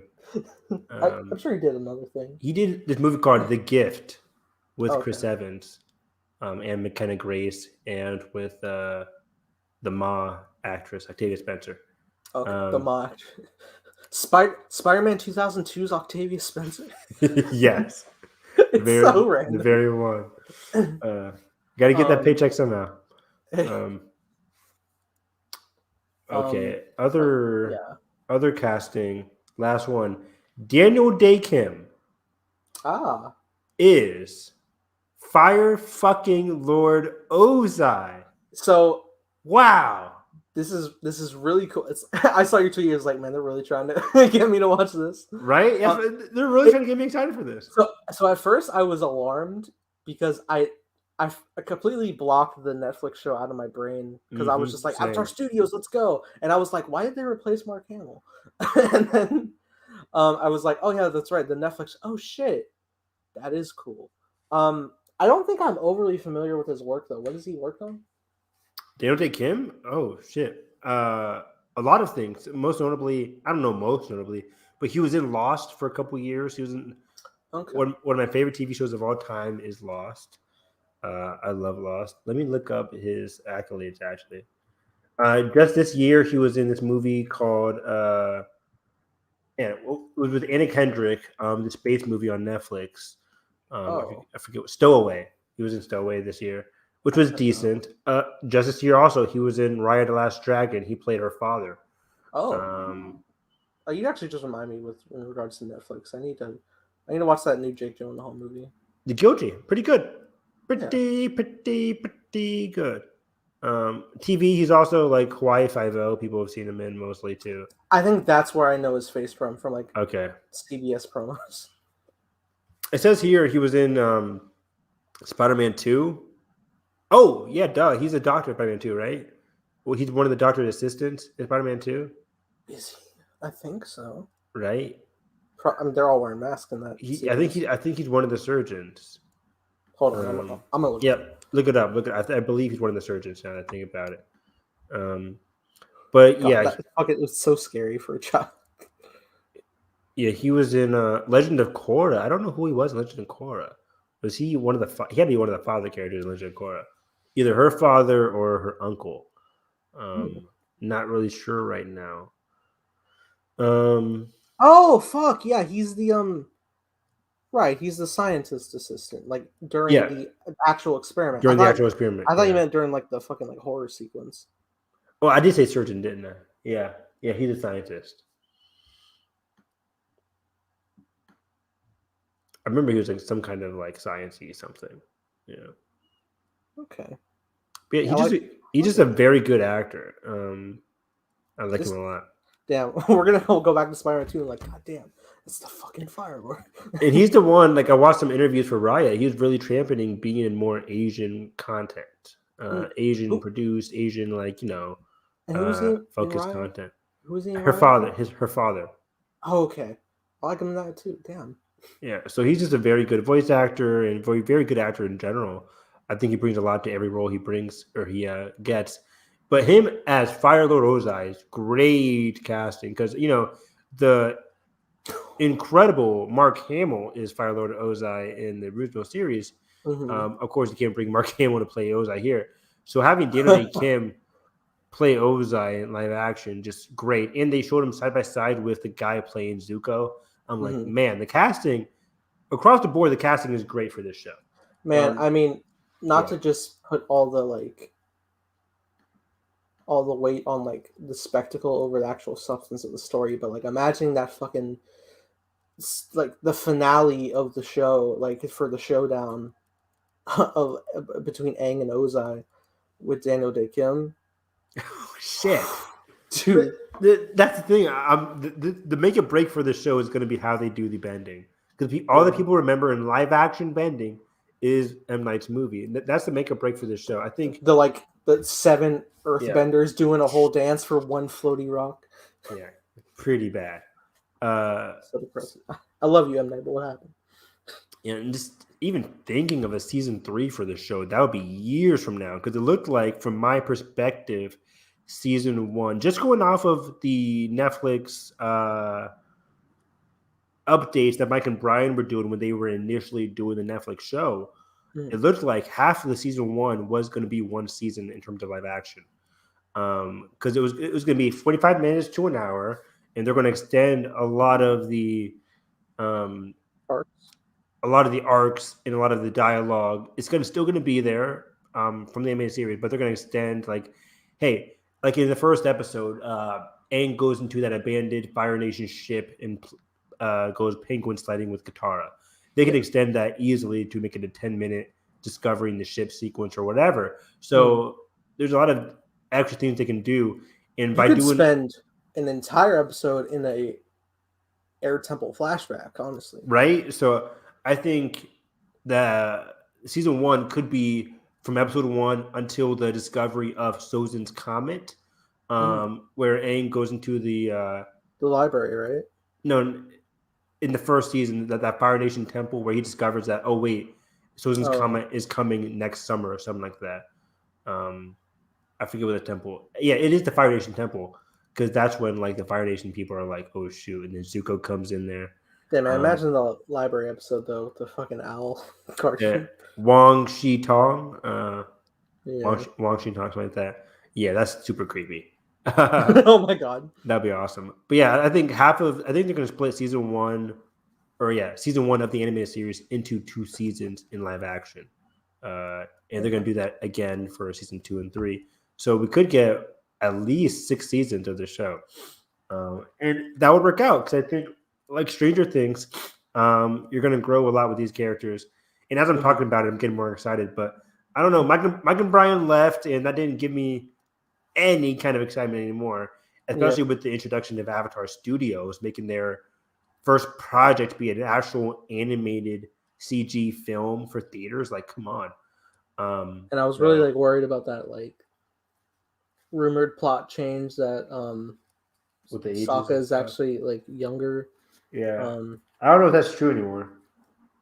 Probably not. I want to have faith in the show. I've always have. Me too. The casting looks good. It's just it's very risky right now. I'm very curious to see how they land. We're gonna see a trailer and we're gonna be like, "Fuck!" using the music. Fuck it, I'm in. But I remember seeing that first trailer for M. Night's movie. We were like, "Holy shit, this looks awesome!" That was 2010. I was a child. And then the movie came out. I was 14. Was it 2010? Yeah. Man. Year after Avatar. Yeah, what a change. But yeah, that's it for movie and TV news. All right, really.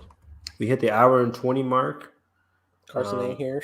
Carson still isn't back yet. Has it been 10 minutes? I'm not sure. Basically, yeah. Let's just jump right in to last night in Soho. John Krasinski left. Or is directing a new fantasy comedy with Ryan Reynolds. Oh, I missed that. Whoops. And also, Jeff Nichols leaves A Quiet Place spinoff. Yeah, those weren't too major. I posted those, but those weren't too big. Because I was going to be like, we could talk about Jeff Nichols leaving, but besides him leaving, there's nothing else to say. Oh, but they could go off on is this, we got a new director for Ryan Gosling's The Wolfman. Oh, Daniel Derek Cianfrance. Yeah. I see that name. I think I agreed, but I closed the tab. Yeah, Daniel Cianfrance. Yeah, Derek Cianfrance now directing the Cianfrance. Directing the Wolfman. Villeneuve. I forget who left. Derek Cianfrance's director. Oh, Lee Wanell, who did Invisible Man and Upgrade, left, and then Derek Cianfrance is back. What has Derek done? He did the other Ryan Gosling movie, Place Beyond the Pines. I didn't see that. Which is, I don't think I've seen that either, actually. Well, but it is a director that has a relationship with Ryan, so I think that's why they went with him next. Because I think Ryan's producing Wolfman. I think so. Okay. Well, I think he got his pick, and hey, he's like, I have a relationship with this director. That's exciting, and Wolfman seems to be an interesting project for Ryan. So. Oh yeah, I'm certainly intrigued. Like I was intrigued already, like with how like amazing The Invisible Man was. And then you put Ryan Gosling as the titular character. I'm like, oh, fuck, man. I'm in. Yeah, I want that take. I want that grounded modern day. Or I don't even know if it's gonna be modern day. It doesn't have to be modern day. I want that grounded, interesting take on the Wolfman. It's not gonna be a horror comedy. No, and I find it interesting because I know like the idea isn't to just be like, yeah, the dark universe, here we go, once again.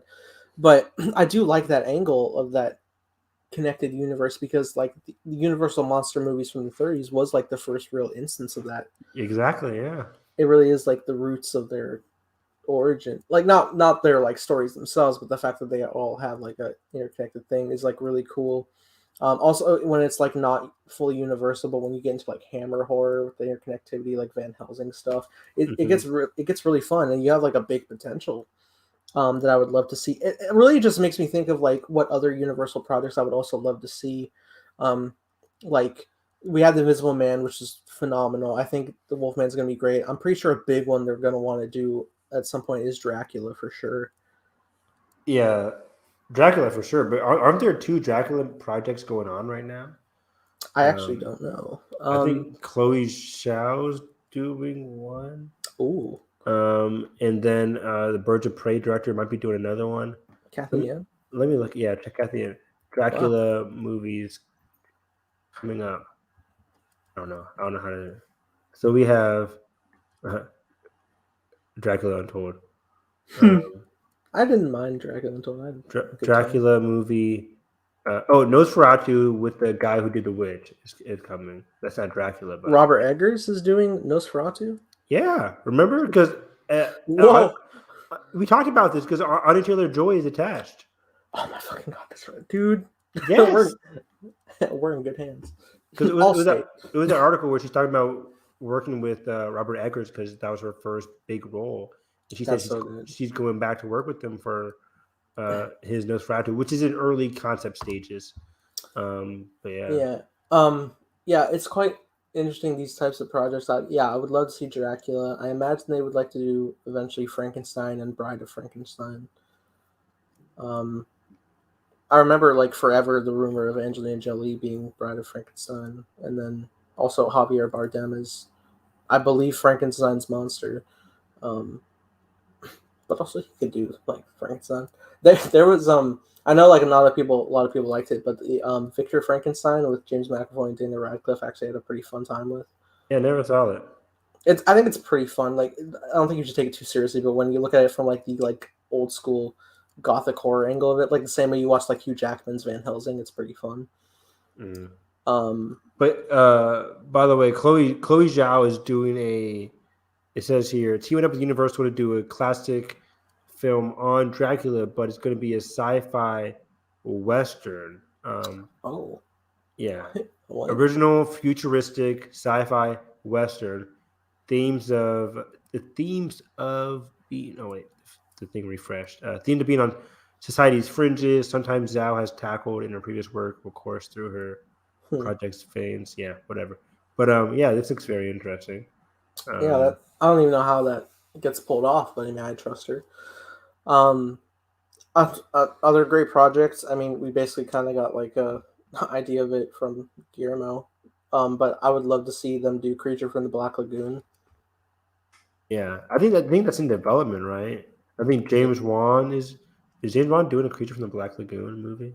I would hope so. It's funny because like even like when you take out like the surrealist like story we got in The Shape of Water, like just like the like not fleshed out origin you got, but like that they got like found it mysteriously like in like the Amazon or something. It basically is Creature from the Black Lagoon, which is really cool. And it's totally possible. Get Doug Jones in a costume. Let's go. I think it would be a blast of a film. And also, there's like one more. I was just thinking for Universal Monsters. I guess we did Dracula. I want Frankenstein. I want a good Dracula and a good Frankenstein. I watched Castlevania on Netflix. One of the best shows I watched this year, from season 1 to season 3. I do need to get back into that. It's a great show from beginning to end. Give me a good, romantic, happy ending. Hey, gosh, that I love. So finally, much. Some people in our chat yesterday was like, "I want a good dark romance, a tragic romance in Star Wars." I was like, "Fuck you guys," but a tragic romance. I'm tired of it. I'm tired. I'm not happy, but not at all. I'm gonna go watch La La Land. Oof. So what was I saying? So that just sounds exciting. So looking forward to it. I think also just for the fun of it, I always like accompanied in the Universal Monsters Jaws as like the last one. Even though it was like a bit later. Like, I mean, it's Universal. It is a creature feature. It's pretty iconic at this point. Good point. Good stuff. But yeah, I want a good Dracula, a good Frankenstein, but just Oh, imagine. It's been years for me to have a good like standalone Dracula movie, man. I mean, a good The Mummy. Good point. Yeah, that's so soon. That's so close related to 27. Was it 2017's Mummy? Yeah, The Mummy with Tom Cruise. Man, I feel like it's been. I feel Well, I like mean, that's been the years. Dracula Untold was like 2014. Yeah, they seem so close together. So yeah, it has been a while since we had a good Dracula movie, and then the Mummy just seems it might be another 5 years for that one because based off Oof. this like ending of The Invisible Man. I would love to see The Invisible Woman. That was in development with Elizabeth Banks. I think. I wonder what happened to that. Yeah, but I don't think it was like directly continuing. I want it to be a continuation from The Invisible Man. Oh, okay. I don't need it to be, but that would make sense. Well, I mean, if she like became like a Invisible. vigilante against the abuse, would be kind of an interesting angle. Anti-hero, Invisible Woman. Yep. But That movie. about it. Sorry, real quick. Invisible Man had like the father of the child. Isn't he set to play Hawkman in Black Adam? Isn't the same actor? Oh, Alfred Hodge, right? Yeah, Yeah, he's in Black Adam. good stuff. Yeah. Dwayne Johnson's gonna come back here and be brutal. The hierarchy. The hierarchy is about to change. Yeah. Oh god. It's basically happened in Eternals, kinda. Perhaps. Carson, where the hell are you? It's fine. We can jump into Soho. Okay. Oh no. Oh no. No. I guess this is our Soho review. So Last Night in Soho, directed by Edgar Wright, released October 28th, whatever, last week.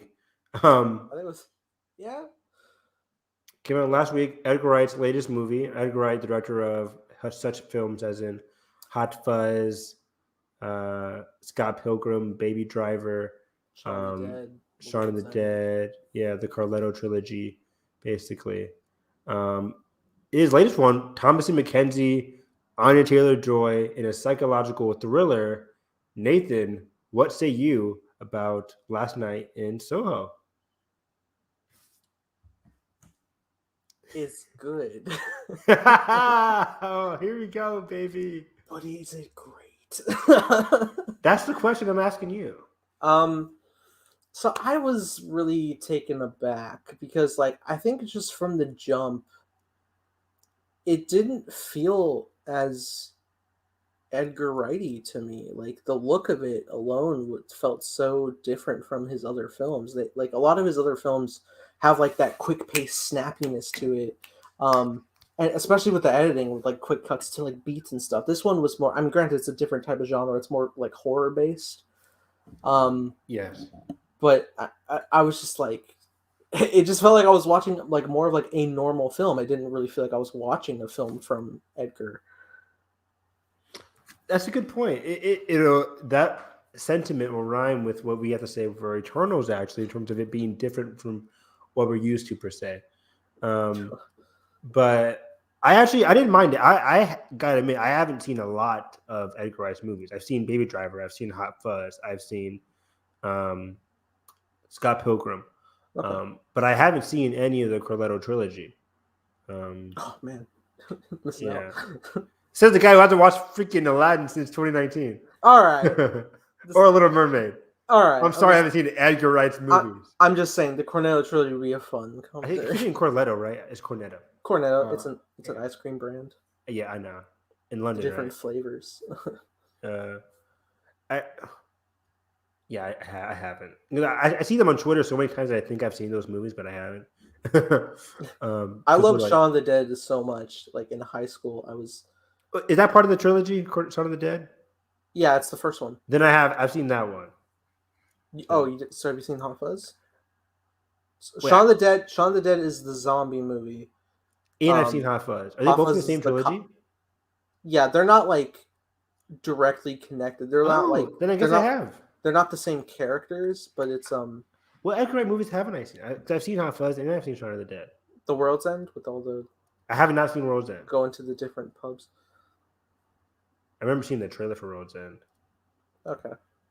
And everybody knows Scott Pilgrim, Baby Driver.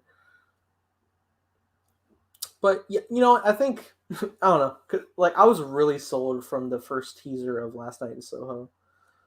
And that's the only thing I watched. I didn't watch that the teaser. trailer. Was fantastic. It's one of my favorite things of this year. It's which was like our first introduction to Anya Taylor-Joy singing Uptown. Which I listened to both the up-tempo and down-tempo versions back to back on my Spotify. They're both so good. And speaking of downtown, we have to get into. I don't want to go over your review at first. I'll let you speak first. I mean, if you wanted to go to a specific topic. I love I liked Last Night in Soho a lot. I think it's a really good movie. I didn't love it. There were some things towards the end. I'm like, oh, that was kind of convenient. And it was kind of predictable. Just in general for the audience, we are going to get into spoilers for Last Night in Soho. Spoilers. So if you have not seen the movie or you don't care for spoilers, you can click off or whatever.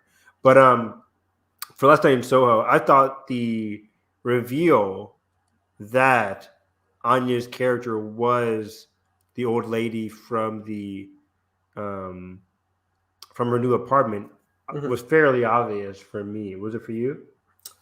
No, because you saw her die.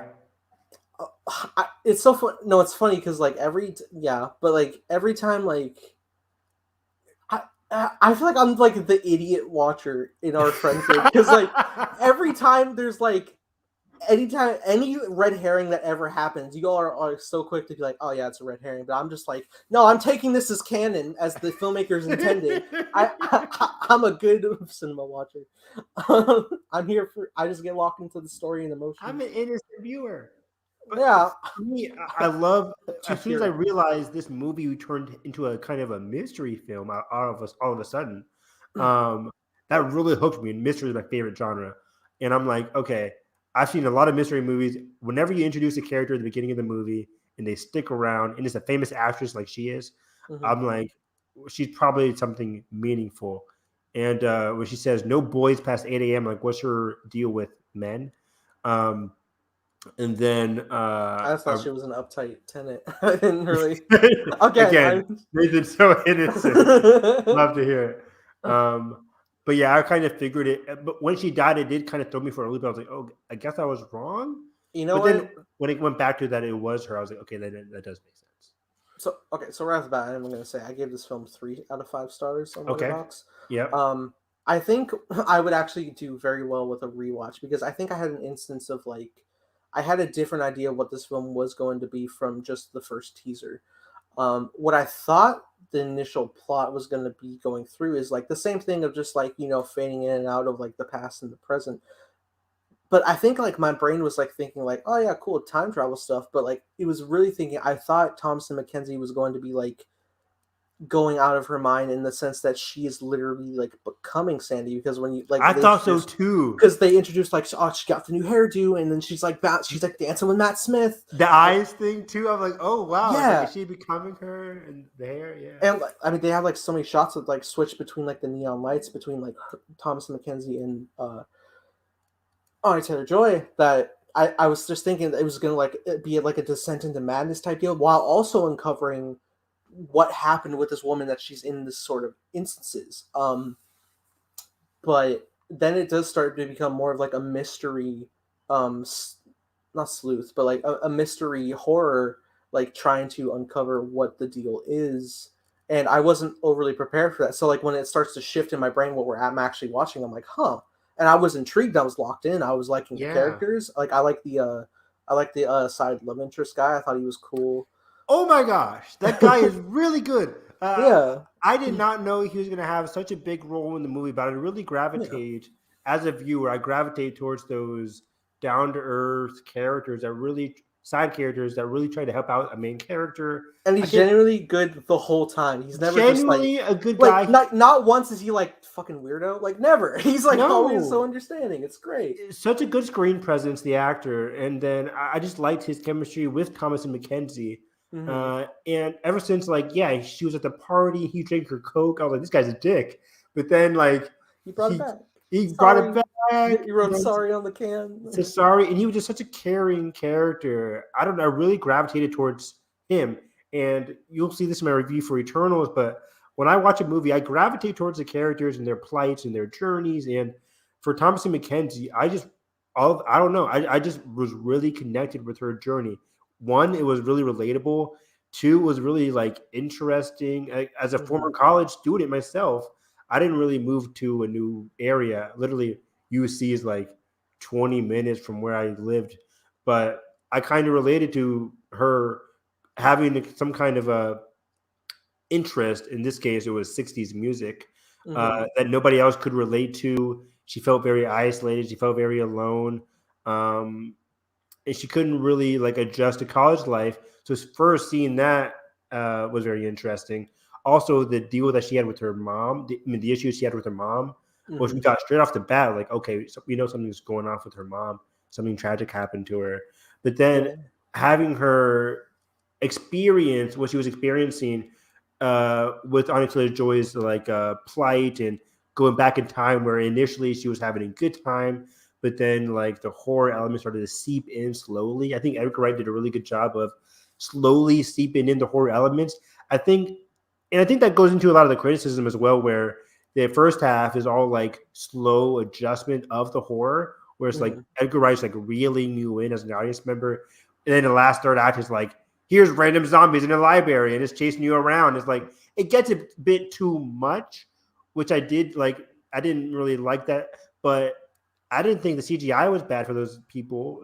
I thought they were like really good designs because like they're like out of focus, like blurred faces. I agree, yeah. Which then comes into like the idea of Sandy later on, that she like blocked them out of her mind.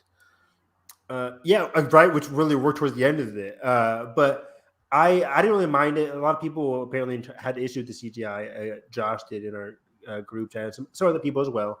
I just never have an issue with CGI anymore. Me neither. CGI. All right, Mr. Eternals. I think Marvel movies in general, I don't have too high expectations for CGI. I can't think of the last time I'm like, oh, the CGI was fantastic in a Marvel movie. I think every Marvel movie has a mixed CGI. Every single one. Maybe not the first Iron Man. Thanos looks fantastic. Yeah. But I think 99% of Marvel movies have mixed CGI for me. But either way, it doesn't really deter me from a movie. Like Black Panther, I think I gave it like 4.5 out of 5 stars. I love Black Panther. The last third act. Mixed CGI, but it doesn't. I don't care because the characters are so good. The story is like really the story is so good. Exactly. But yeah, last time in Soho though, oh my gosh. The best part about this movie though, that dance sequence with Matt Smith, Anya Taylor-Joy, and Thomasin McKenzie. Holy shit! Because we saw the BTS of like the moving back and forth. Yeah, the way it starts with Matt Smith holding the cup, and then he's holding a cigarette at the same time, and he's just like jiving. I watched some interviews with him and Anya Taylor-Joy talk about how tough that is because he's like juggling a cup of alcohol, a fake cigarette in his hand, and he's just dancing and then turning around, and they're dodging. The camera work in that sequence was great, but I think the camera work in the whole movie overall for Edgar Wright was pretty good. Like, not his best camera work, but I think in certain sequences, you really get the awe and the wonder of 1960s London from Thomasin McKenzie's eyes. I think that really worked for me. Yeah, man, it's like I said, like I really do need to like rewatch because like it is a very well done film. It was just like coming off my first viewing when I'm expecting another thing. Yeah, it's fine. Is what's shifting me. But like, yeah, like just like talking with you is just like, good stuff. The characters for me, man. Thomasin McKenzie and Anya Taylor-Joy, two of the best actresses working today. Thomasin McKenzie, she's so young. She's like 19 or 21, whatever. But she's a great actress. I just loved her. She was the perfect actress to get to play this character, Eloise. I think she was like 16 or 17 in Jojo Rabbit. Like man, that's insane. Right, she's so good. She's just so good. But Anya Taylor-Joy as a character who, as the movie unraveled again, way more layered than I thought it was going to be. I mean, granted, I knew it was going to be a layered character, but like by the end of it, there's her being the one that was the hotel landlord or the landlord of the house. which, although fairly predictable, I didn't really get her trauma, which was very fascinating. Like the movie takes a lot of time developing Anya's trauma, with Matt Smith's character, who she initially likes, her manager, but then throws her into the darkness of 1960s London and the issues that a lot of actresses had in London and the Hollywood space in general at that time, and how that affected her, like sexually and emotionally. Very traumatizing. I was very surprised. I knew there was going to be some shady shit with Matt Smith, but like I didn't think it would happen so fast. Right? Yeah. Which then just like opens the door for just like layering more and more, just like the awful stuff that Sandy's going through. And yeah, also go back to like an earlier point in terms of just like relating with the character. I mean, hell, I just moved into my own place for the first time. Also, I'm also I mean, I don't have roommates, but like even if I did, I mean, even if like I don't have roommates, so it feels very kind of isolating at times. Even though she has roommates, she doesn't really have anybody, so she is isolated. So, like from that aspect, I was like, "Damn, man." Her wrapped up in the covers in the corner of the room, one of the most relatable scenes I've seen all year. Yeah. And then at first, like, "What are you listening to?" Like, "Fuck off!" Like, right? Don't fucking grab my shit. Fuck you. Oh man. Yeah. What were you saying? I also found it like interesting, just like right from the jump, that like when she was like seeing her mom in the mirror. Wow. Yeah. And then it cut back and I was like curious. I was just like, is she just like seeing it there? But then they did like a cool camera trick where like it moved over and then it moved back and she was gone. That was really cool. Yeah. And I was like, and then when I was like thinking about like the aspects of the trailers, I was like, okay, so like just from the jump, like there is a supernatural element to her character, which is really cool. I like when you can just like jump into like the story for something like that, and it's just like, we're here. Like you don't need a full like backstory of it. We're just like, this is a part of the narrative. Yep. Here's the adventure, which I think is really cool. And there's like a lot of like great designs. Like when like they go like after they go to the Halloween party and like she just has like the runny black makeup around her eyes, which just adds more to like the horrorness of it. Great design, yeah, loved that. And one of the negatives does like in terms of the Halloween party in her house, like that college student that was so annoyed by her. I'm like, okay, like I'm not a huge fan of those kind of characters in movies. The bullies, like it has to be done very well, and it just felt a little bit over the top for me. I don't know. I was just like, why are you like that much of an asshole? Yeah, it's really hard to do good bullies in movies because as an audience member, you're supposed to be annoyed by them in the first place. They're bullies, but which I was exactly. But I don't know. There's something about it that just didn't really work for me. But overall, yeah, I just really liked the camera work in this movie, the performances in this movie, the horror elements. It's funny you bring up like the bully thing because then like I feel like the most jarring thing I saw of that was like later in the library when she's hallucinating and she almost like stabs the girl with some scissors. Shit. And then like, you know, we get through the climax of the movie and then she's like chill by the fashion show at the end. Yeah, I'm like, come on. Yeah. I'm like, are you though? Yeah, I do admit, yeah, there were some issues towards the end where it's like she went through a lot of weird stuff and people were just like, oh, and now she's hunky dory or whatever. Yeah. Like, I mean, I love a good happy ending. I'm like, thank you, Edgar, for doing a good fucking happy ending for once. Yeah, a happy ending. You see the mom again, but it's like, you know, even so though she's seeing people, it's like good stuff because it's her mom. Yeah, she's overcome what she went through. I think also it was actually like really late in like. I was avoiding the second trailer for Edgar. I don't even know what the second trailer is. Yeah, I didn't see it either because Edgar said don't watch it. Yeah, if you're already locked in. But then like I did see like I got like an ad on YouTube. It was like a quick TV spot, and it was that scene where like Thomas McKennie's like trying to punch through like the window to get to Sandy, and then she like reaches around her before she wakes up. But they don't show like the wake up part real quick in the trailer, like in the movie. So my brain was like also starting to process like, is there gonna be like a cool angle where she does communicate with Sandy and is like they're like interacting for long periods of time and she's trying to like get her out of it. I would have found that like really intriguing to like me too. Mm-hmm. Breaking time essentially, but so I thought maybe something like that was happening. I was like waiting every time, but every time she like wakes up at times, and I'm just like, fuck, I want more. I want it. It's like real dreams, or you're just like almost there, and then you're like, damn it, because you woke up. Mm-hmm. So What'd you think of the ending with the whole burning house and Anya's character dying in that house? That was really dramatic. Like that whole sequence where she discovers who she is, the boyfriend comes in, gets stabbed. I'm like, I heard a lot of people say like it was rushed for them, but I think the whole sequence really kind of worked for me.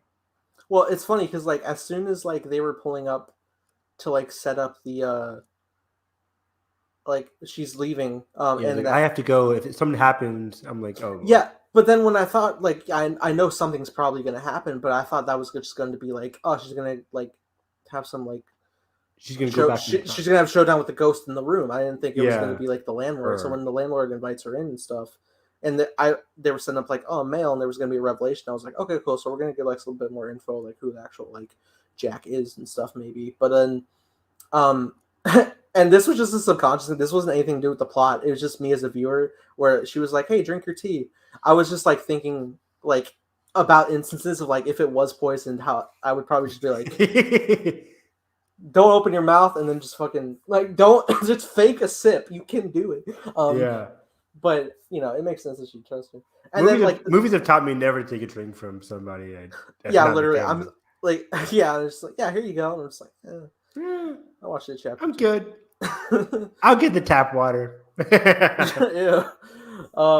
In this comedy, no. No, but yeah, it was interesting the development of it, and as it starts to like reveal, I was like. That's fascinating. Like, actually, the biggest thing my brain was going was like, "This is what Anya Taylor-Joy would look like in her like 70s." Yeah, I'm like, I don't know about that one. What's the evolution? I guess I could see the nose. Maybe. But like as soon as it like starts to break down like that, I was just like, "Oh damn, okay, so this is the route we're gonna go. How are we gonna get out of here?" But my biggest worry was like, not the boyfriend. Dude, I was gonna be pissed if he died. I'm like, because I was like, that's a deep stab. He really looks out of it. Like that was a deep stab. Deep fucking stab. She bleeding out for a while. That was a long climax.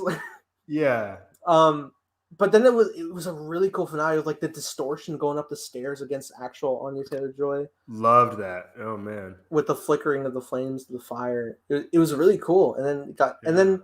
Also, like, just like the lockdown, because we finally did get to that scene, which is what I thought was going to. I didn't think it was going to be a thing with the tenant. I thought it was going to be like the ghost, and with like the scene of like all the hands reaching through the walls and stuff from the trailer, the first trailer. Yeah, I was like, I did not expect that to be the climax. Yeah.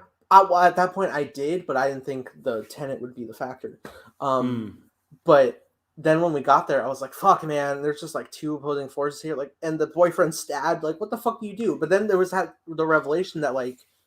The men are also like victims of Anya Taylor-Joy. Yeah, it was interesting because when that review happened, where the men they take a pause and they're like, "Oh wait, they were also victims." I'm like, I don't know, fam, because those were some effed up men. Like I was like, I really hope because this movie would have been terrible for me if they tried to be like defending the men and like, wait, Anya's the monster here, but the men were just victims because they got killed. I'm like, no. Those people were fucked up.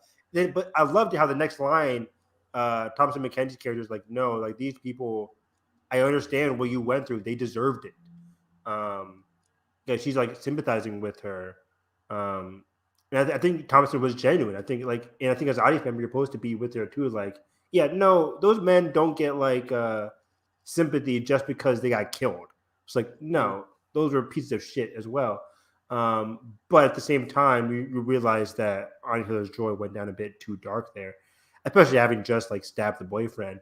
And I like how Thompson was like, you can come with me here. You don't have to sit here and die in the flames. Yeah, it does also kind of like introduce a more like sinister side to it, as well. From like, because like at a point they're showing Thompson McKenzie's watching Anya's character meet like a new man night after night after night, and like you see like her deterioration and like her emotional state like breaking, but then it starts getting to a point where she's just like in its second nature and she's like a lot more lively. And if you plug in the factor that she's like the murderer by the end, it makes you wonder if she snapped before and now she's just like has that desire to want to like entrap people for a killing. Good point, yeah. Which is, kind of more chilling as well. So maybe there could be some Maybe. guys that are like, sorry, but then of course there's plenty of them that are just like, God damn it. Like, Yeah, disgusting. Yeah, a lot of disgusting men. tell me, But you tell me you didn't pay Matt Smith. Like, that Matt Smith scene, man, like it reminded me of Gone Girl when she cuts off Neil Patrick Harris's throat, and right. just like, and just man, when she cut off Matt Smith, like oof. But I felt it, like I felt for her in that scene because, like you said, the whole montage of her going with all the guys, like, hey, so what's your name? What's your name? What's your name? I'm like, oh, this is sickening. And also just like the investigation of like the old guy at the bar, because like we as the audience think he is Jack, but then it's revealed he was like the cop. He was the investigator, like I guess trying to help Anya. Yeah, I wish we saw more of him. Yeah, yeah, and then like when he got run over, I was like, fuck, oh, but and then it was that reveal was like, oh damn, so like who's Jack? And like it doesn't really actually matter in the grand scheme. He's long gone. But Sandy is actually still here, even though they God damn it, you see the fucking girl get murdered and you don't think she got murdered? Like no, I actually like when she got murdered, I was like, oh, I guess I'm wrong. But then like I always wait till the end to see like what happened. But yeah, that did surprise me. But as soon as I realized, like, wait a second, Jack wasn't actually the old guy, so what we see might not actually be true, or what Thomason thinks may not actually be true. I mean, so yeah, overall, yeah, I give this movie 4 to 5 stars. I think it was from the Edgar Wright movies I've seen, it's not one of his best, but I had a really fun time with it. I love this genre in general. I love psychological thrillers, psychological horrors that really dive into the minds of the main characters, what they're going through. I just really gravitated towards Thomasin McKenzie, her best friend, who I thought was just, like we said, really, really good. And then Anya Taylor-Joy is just always fantastic. And this is her, I don't want to say her darkest role yet, because she's done some dark stuff, but I still need to watch The Witch. The Witch is fantastic. But even then, it's not like she was super, super dark. I don't want to explain The Witch, but yeah. I liked it a lot. I think the performances are good. I thought the camera work was good. CGI was fine. I had a good time with it. I would like to see it again when it comes out on DVD or Blu-ray. But yeah. I agree. I think I'll probably move up in my ranking upon a rewatch for sure.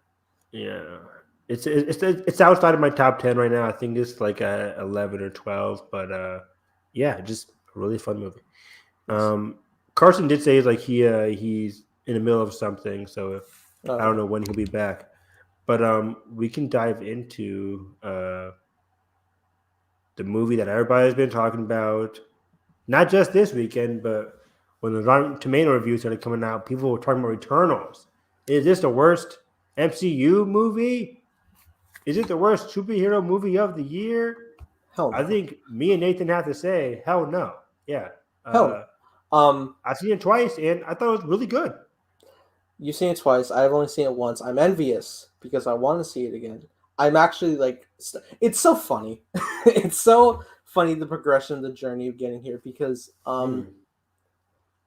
infamously I went into Nomadland and I had high hopes for sure. Like everybody was like, it's so good, and I'm like, hell yeah. And I went in and I was like, bored.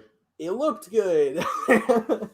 I mean, like, nothing against Nomadland. Like I think it is like a very well done film. It's just I didn't connect with it on the deepest level that I would have liked to. And it's just a very like, it's a simple like journey of like, very simple, just like drifting through. But I think what works for Nomadland, I think that also works for here, is that Chloe Zhao takes a very particular time with her characters and their journeys. Like, while the journey might seem slow with the characters' journey themselves, what's going on with them is very fascinating and very interesting. I really liked Frances McDormand's character in that, and her decision to keep saying like, I don't want to move in with you, the kind of thing in Nomadland.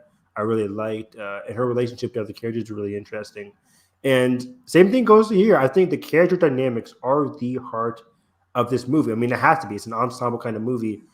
If you're making an ensemble movie, you're going to have to make the character dynamics interesting and engaging. And for some people, it wasn't. But for me, I really liked pretty much every single character here. I agree. So and again, like coming off of Nomadland, I was like, Mm-hmm. okay.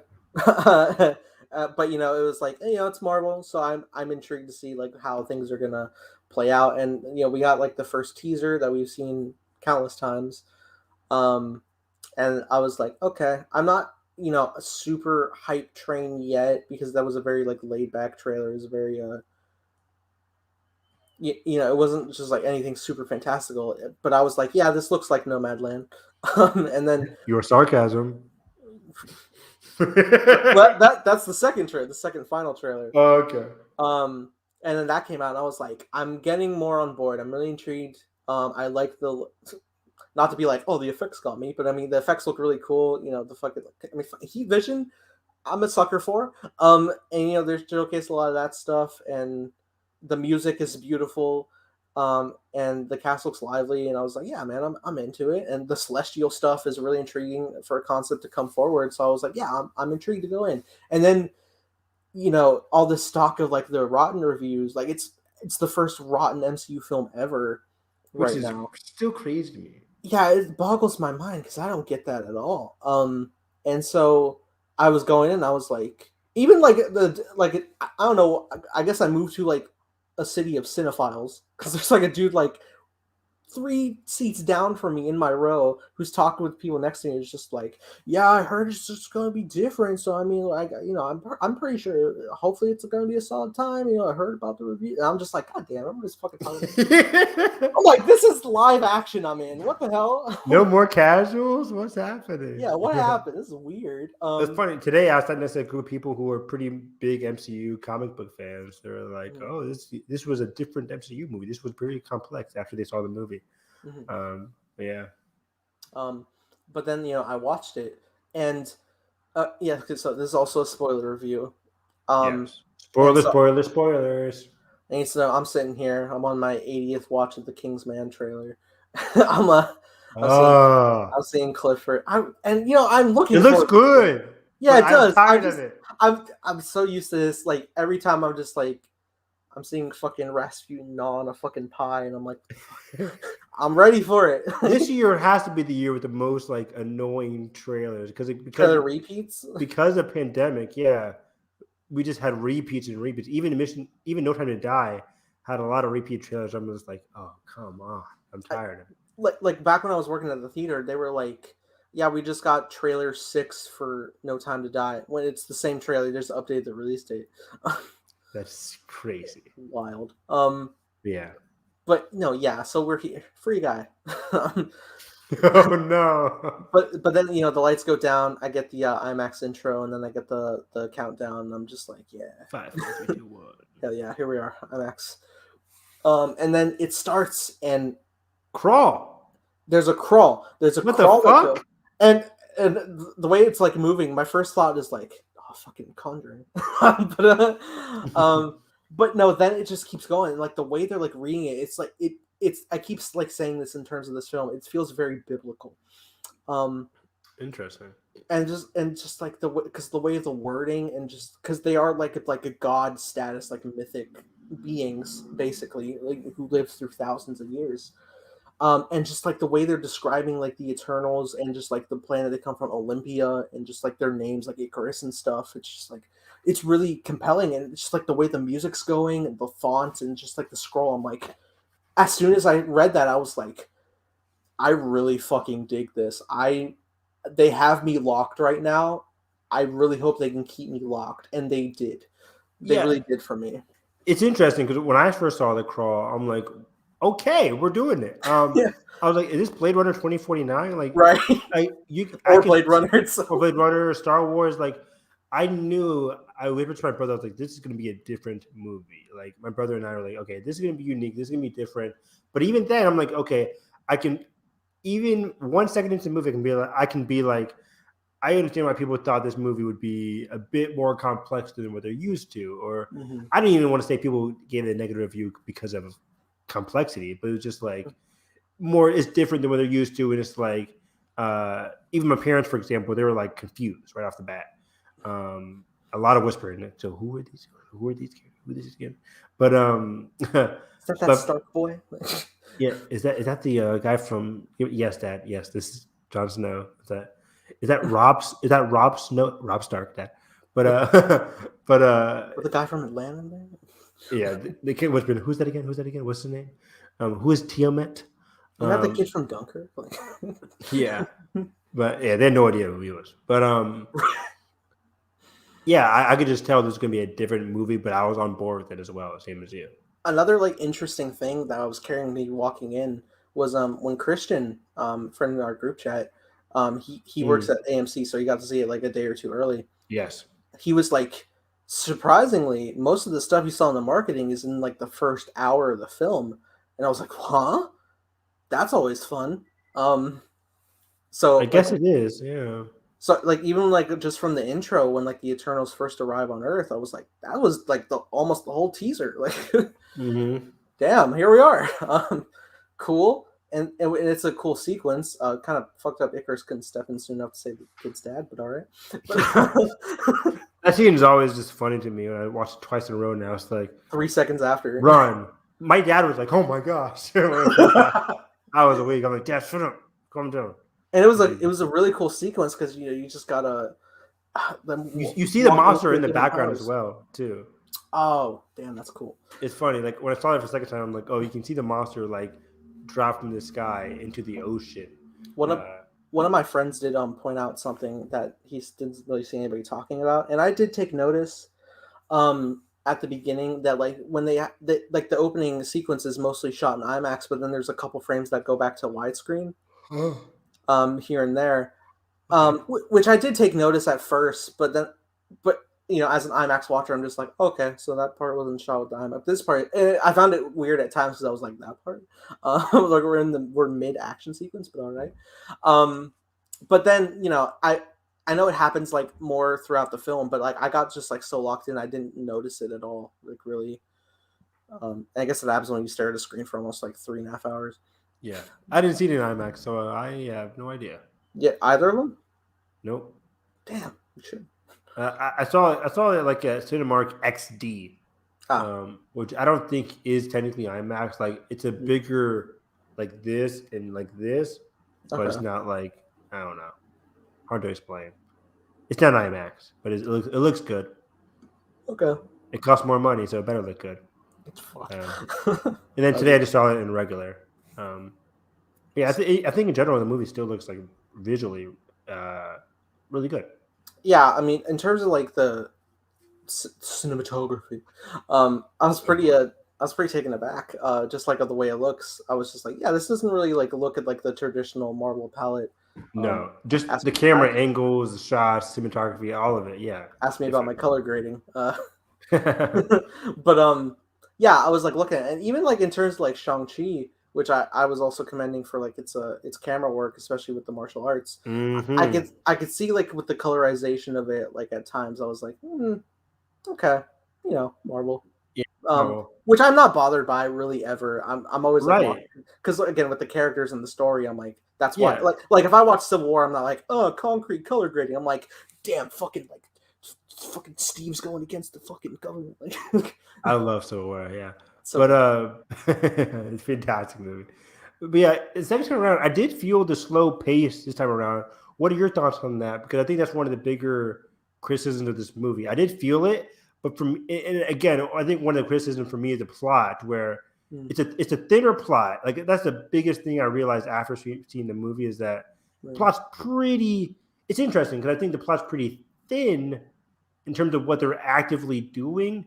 But at the same time, it's also very complex in what they're trying to explain. I think you can call like the plot itself pretty simple because I mean they sum it up pretty much in the trailer. Like, there's a great emergence coming, and we have 7 days to tackle it. And the big thing is like we gotta reassemble the Eternals so that we can come together. Gotta get the gang back together. A description I saw you say. But then also, even though it's like a pretty simple plot, there's a lot to explain. You have enough characters like bringing stuff to the table that like all of them combined together, it fills it up more, I think. Yeah, definitely fills it up more, and then there's just so much history and so much explanation in terms of motives, in terms of creation that I think can really confuse an audience member. But for me, I found it to be very fascinating.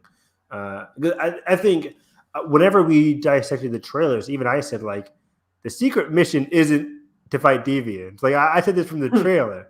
And now I wasn't aware of the Icarus twist, but I was aware of the whole celestial twist. I've heard theory of Icarus like possibly like turning coat. Okay.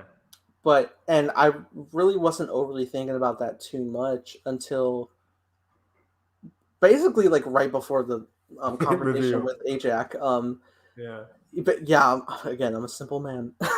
For me, I'm like, where is that scene in the trailer? Did they delete the scene? Like, when is it coming? Because he gets told about the emergence in the trailer. So I'm like, why is he now I remember that out? Because at that point we already saw Ajax was gone.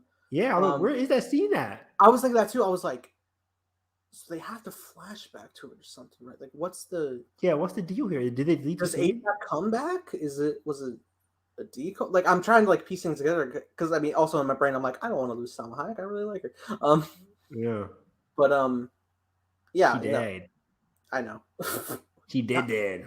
Look, man, I watched it too. Yeah. But yeah, like I did also like just like, I mean, real quick with that scene, the the confrontation of that, and then when he brings the body back, and then he's also emotional for having to do that, and then when like he rages, and then we see like the barn destroyed the same way we found it earlier. It was like good stuff. But to go back to the original thing we were talking about, like in terms of like the pacing and like like you say, like you could see how a lot of people felt it. Yeah. Felt slow. Yeah. I didn't feel that at all. Like at all. I was pretty engaged the whole time, and I was shocked because I was like really expecting to not be, especially with how I felt about Nomadland. Again, sorry, but it's interesting because I think me and you are the same. I felt the slow pace more my second time.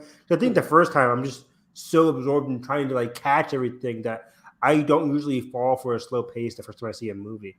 Second time, this time around, I'm like, okay, this is getting pretty slow. But there are so many good dramatic scenes that are very important to a character's arc that I'm always interested in what characters are saying. But it is weird. I saw some reviewers online that I like. They're like, I can't believe you're seeing this for a second time. Not to me, but for some people who did see it for a second time, they're like, I couldn't go through it again. I'm like, really? I'm like, it's not that like physically draining, right? Like, yeah. Honestly, I was surprised. It's not that slow where you're just like, oh my God, this is terrible pacing. Like, I don't think it's great pacing. It's not even good, but it's solid pacing for a movie, in my opinion. Like, it's not too bad. It's not like I'm squirming in my seat, like, get this over with kind of thing. Which is interesting because, like, on my point, I actually found the pacing to be engaging and locked. I didn't feel like the runtime at all for. I mean, I'm more used to longer runtimes. No. I'm more used to longer runtimes anyway nowadays. Which is funny because like I know like infamously I rag on Boogie being my least favorite film of the year. And like that's not even 2 hours. God damn it, it felt like 3. Like I was just like, oh, I don't usually check my time, but damn it. This one, like, not at all. And it's 2 hours and 37 minutes. I think it's the second longest MCU movie right now. Wow. What's the first longest? Endgame or Infinity? Endgame is 3 hours, 2 minutes. Endgame is 3 hours? And 2 minutes, yeah. Theatrical? There's one edition. They did the BS, like, trying to beat Avatar thing. Well, yeah, that was, like, plugged at the end. Is it not 2:45 or something? Endgame is 3 hours? No, like, Infinity War, I think, is 2 hours 33-ish. Infinity War. Endgame is 3 hours, 2 minutes. I've seen that runtime enough times when I queued it up for different viewings and stuff. Okay, interesting. I didn't know that. Yeah. Maybe that's why I've only seen it twice. Look, you're welcome. But I feel like I've seen it way more than that because of all the discussions. But yeah, I think the slow pace just comes down to it being, while the pacing could be fine, what they're doing makes it kind of feel slow because it's just like we got to find Ajax. we got to find Kumail, we got to find Druid, we got to find Makari. It's just like you're going from destination to destination with no real end goal until you finally reveal that, oh, wait, our mission was a lie. After that, I feel like the pacing gets much better, where it's just like, it's a ticking clock kind of thing. Because that's what really jump drives the third act, where it's like, oh, there's a ticking clock. We just figured out that one of our own isn't with us, so what's going to happen now? That's what it really started to kick in for me. But either way, going through my favorite scenes of this movie, the Aztec scene where they're in Tenochtitlan, I can never pronounce it, but when Druid controls like the right, the mines. right when everyone's at the, like, it's basically going to be a genocide pretty much. Yeah, I keep saying Aztec. I'm pretty sure that is the Aztec capital. It was not the Mayans. I'm trying to remember. I mean, there was a lot of time periods. Let me see. Mexican civilization. Yeah, this is the Aztecs. Yeah, okay. I did find it humorous at one point how they were like, "Man, you can't give them an engine; they'll freak them out." Meanwhile, they're seeing fucking magic. I know, right? But yeah, this is the Aztec capital. It was the one that's at night. It's like that's when they destroy the last of the deviants. It's effectively when the Eternals split apart. And it's my favorite scene of the movie. It's very well done. It was that scene when Druig's character really gets to shine.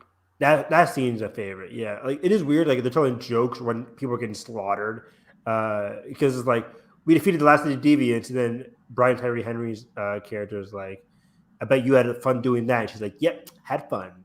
Yeah, which I'm like, there's people in the back right behind you getting massacred. Well, yeah, and I think at that point they're more just like, oh yeah, there goes the humans again. I know. I think it's more at that point, and it's really before we start like really like paying attention. Caring. Like they're losing it. And that's also like right before Thena's character starts to go on the fritz with her mind, which is also a fascinating angle I wasn't really anticipating. Not at all. But Chloe Zhao gives Angelina Jolie the juiciest role there with the whole issue with mental illness, which was very fascinating and unexpected for me as well.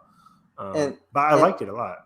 And just giving like a really again, it's all in the same scene. That fascinating angle of like we could like help her, but we'd have to like take away her memories, which could essentially remove who she is, even though they say like her spirit still remains. It's like your memories is like comes through to like the person you've become, but then the other what's his name? His name is Druid Barry Keoghan. No, it's Gilgamesh. Yeah. What he's just like, I'll be with her. I'll watch over her, and like there's a risk of her killing, and she's like, I'm willing to take that risk. Like I don't want to lose my friend. Love that. There's just so many personal connections within this family. And shout out to Don Lee who played Gilgamesh, because he got his not his big starting role, but his breakout big role was in Train to Busan in 2016. And Train to Busan is one of my absolute favorite South Korean movies, and he plays a very great character in that movie. And that's why I was so excited to see him in this movie, and he's really good. I liked his abilities. I liked his connection to Thena, played by Angelina Jolie. And they had just a very interesting, fun, and emotional dynamic that I liked. I really like the subtlety of Gilgamesh's power on, because like there's a scene later like when they first like regroup with him, and he's baking a pie, and he just bare hands it out of that stone oven. It's a subtle thing like that. It's just like, oh man, that's cool. Super strong. Yeah, Barry Keoghan's Druid in that scene in the Aztec capital. It's just so powerful, because you come into the movie thinking, oh, he might be the villain because he can control mind. But I was worried. In some ways, he's the heart of not the heart of the movie, but he's the one who has the most heart out of any of them. Earlier on than most, at least. Actually, my worry of that was with him potentially becoming a villain when they re-meet with him, and it seems like he has like this village under the mind control. I don't think all the time actually, but he's very like willingly most of the time. Yeah, and the way he's just like has them like effectively like surrounding the. It's basically the whole village, and we have the Eternals inside. Like I was very worried, especially since he's against like all of them when he first returns. Exactly. In his scenes with Icarus, where he's like, "You're gonna have to kill me," and like, boss. Like, I just loved his every scene with him. And don't get me started on Andrewka Makari. Oh, Makari is phenomenal. The beautiful Makari. I'm like, that line. I'm like, oh, they're the best. I love it. She's so good. I love having a speedster back in the MCU. I feel like it's been overdue. Yes. And I love the effect of watching it run because it's not just like the once again Quicksilver slow motion stuff. Even though it's really cool, it's not when you watch her run around. Right, but like when you. Yeah, like every speedster we see, it's like, oh, we're in there. But like when you watch her, it's like you're seeing in real time. Like she's just like really zooming across the earth, and you're like feeling every impact of that footstep and movement. It's really cool. I love how they filmed that. Yeah, really good. Like I think it's like later on, it's like find the source of like where the emergence is, and she's just like scoping the planet. The way she jumps, so cool. Oh, it's so good, man, and just. Yeah. It's realistic to like a fast-paced like run to like because sometimes you get that stumble when you gotta like it's all just like really good. She's really good, and I love her with Druig. It wasn't just like overly explicit romantic, but you know there's something there. Yeah, like when he teases her when they meet her up again in the present, he's like, "So you found the emerald laptop here, or the emerald tablet?" I mean, she's like, "Hey, give that back." And it's just like it was just very cute and very. And they're like, "I don't know if I like this." By the time entering command, like, I don't know what this is about. You're supposed to be not a good guy. And I love their communication with like with the sign language. And I just saw an interview today with the actress that plays Makari that me too, yeah. Her real life husband was the on-set coordinator of the sign language that taught the whole cast how to accurately work with them, and that there was like hidden Easter eggs within like their actual names of just like Kingo, I think his name is for Kumal. Is that like his name is just like his movement for cueing his power, stuff like that. No way. Yeah, okay. I retweeted that video, but I didn't watch it yet. That's the worst thing to admit. no, I mean, like, I always do that. Whenever I retweet a video, I make sure to go back to my timeline and watch things back. Okay, but man, that's really cool. Yeah, I like that. Yeah, because I thought she was really, really good. She was also in the movie Sound of Metal with Riz Ahmed. Really? Yeah. Oh wow. So, I think she's in the Death Community. I think. But yeah, she was really good in there too. But yeah, every actor brought it to their characters. Just in general, Angelina Jolie, just what she was going through in this movie, very powerful stuff. I did not expect it. But I just loved it so much, and I really fell for her in a lot of those scenes. I also there's like some people have like one or two characters that they personally didn't jive with as much, but personally I genuinely do like and care about every Eternal. Let's talk about that because I think people in our group chat, I'm not naming names, I won't, but people in general, I got 3 names, did not like Sprite. I like Sprite. I like Sprite a lot, and She's cool. Yeah, and I completely understand her motivations. I think it is a bit, and I hate using this word, especially when I watch anime, but people use the word rushed a lot, and I hate the word rushed. I don't know, man. It's a long run time. Everything's rushed. Like whenever people don't like something, they say it's rushed. Anyways, it's almost 3 hours rushed. Her explanation to her trauma at the end, saying like, "You guys are all born adults. I was born a child. Why do they make me like this?" And that's really why she sided with Icarus. I really understood that.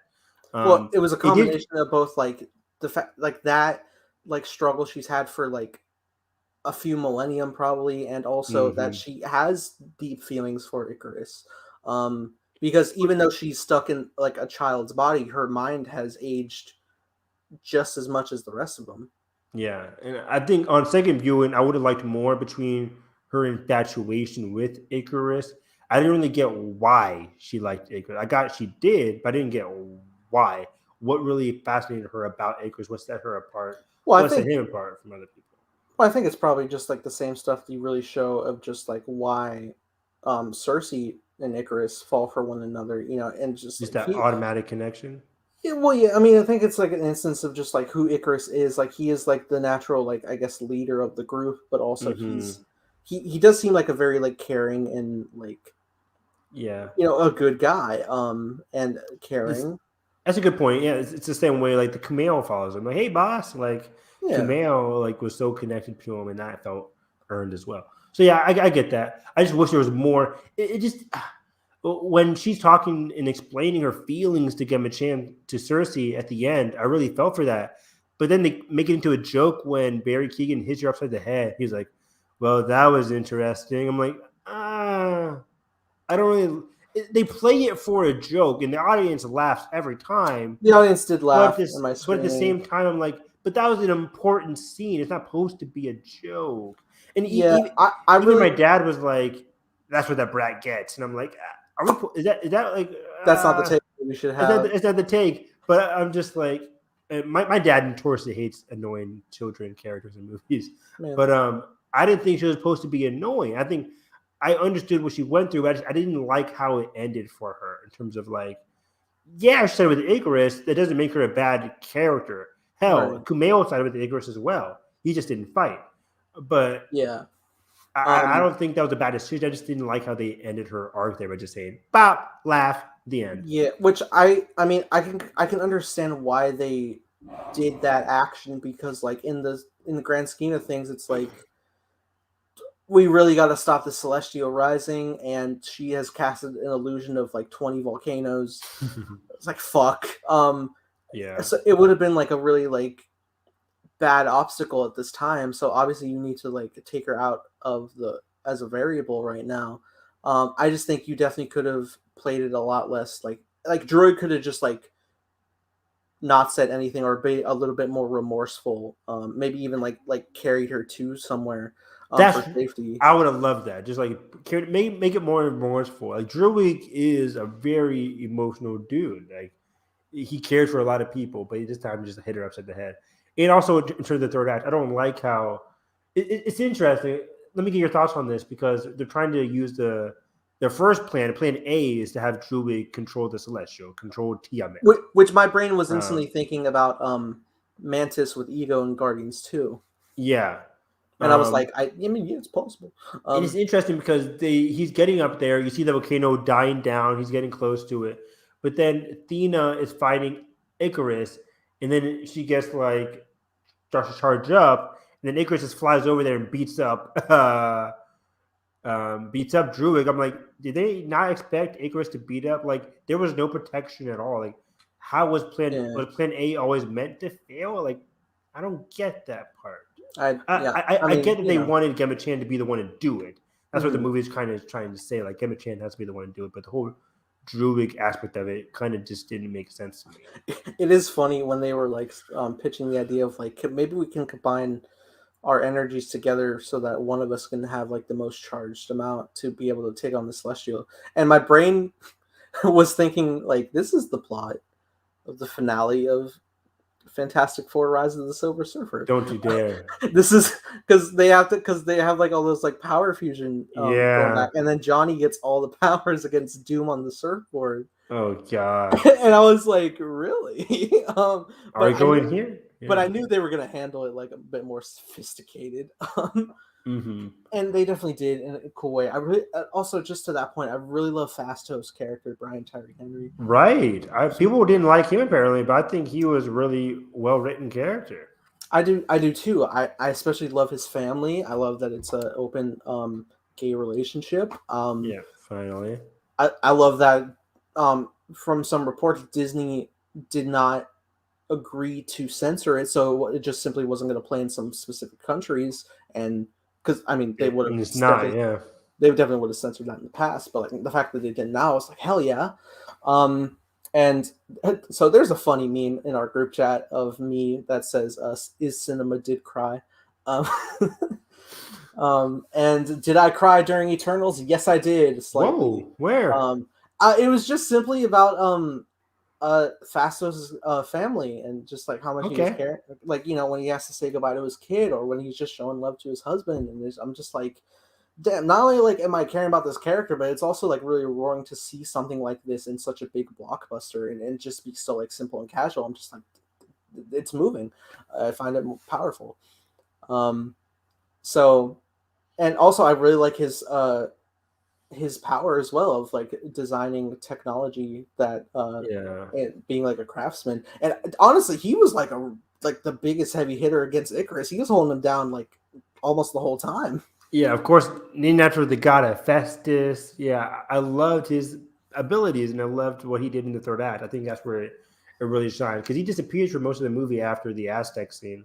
Yeah. But then he comes back with the whole World War II scene, which I thought was laid. That whole instance of him wanting to help out humanity was well written in terms of at first he wants to give them the steam engine, then he gives them the plow, and people make fun of him for wanting to help out humanity. Then we jump to 1945, and we see 1944, and it's 45, and we see the dropping the atomic bomb Hiroshima, in Hiroshima, and he's just broken by it, and I loved it. Which I think is like really good setup in that progression as well, because like he wants to help them advance, and obviously Earth's taking a little bit longer. They establish, and then like in the arguments with like Druig and stuff about like the invention of guns and stuff, like that was such a good idea, against Fastos, and he's just we're still in the progression of just like how is humanity really like taking it, and then when you do get to the Hiroshima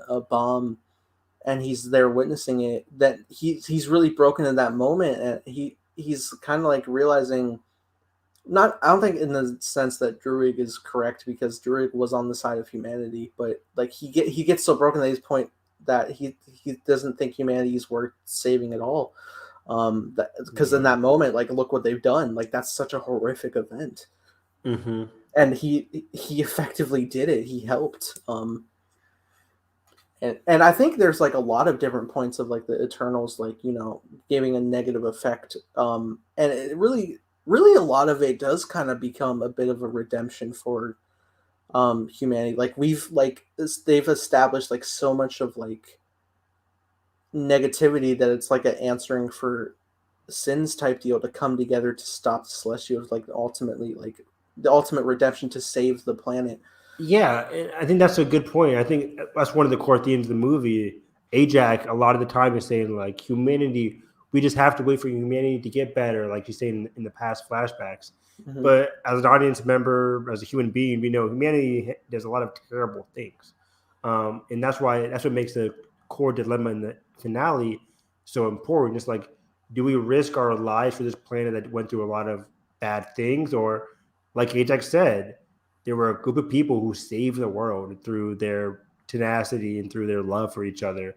So there are people, I think you just have to think of it in the glass half full scenario where it's like, yeah, I'll go against our core design because I think there are people in this world who are definitely worth saving.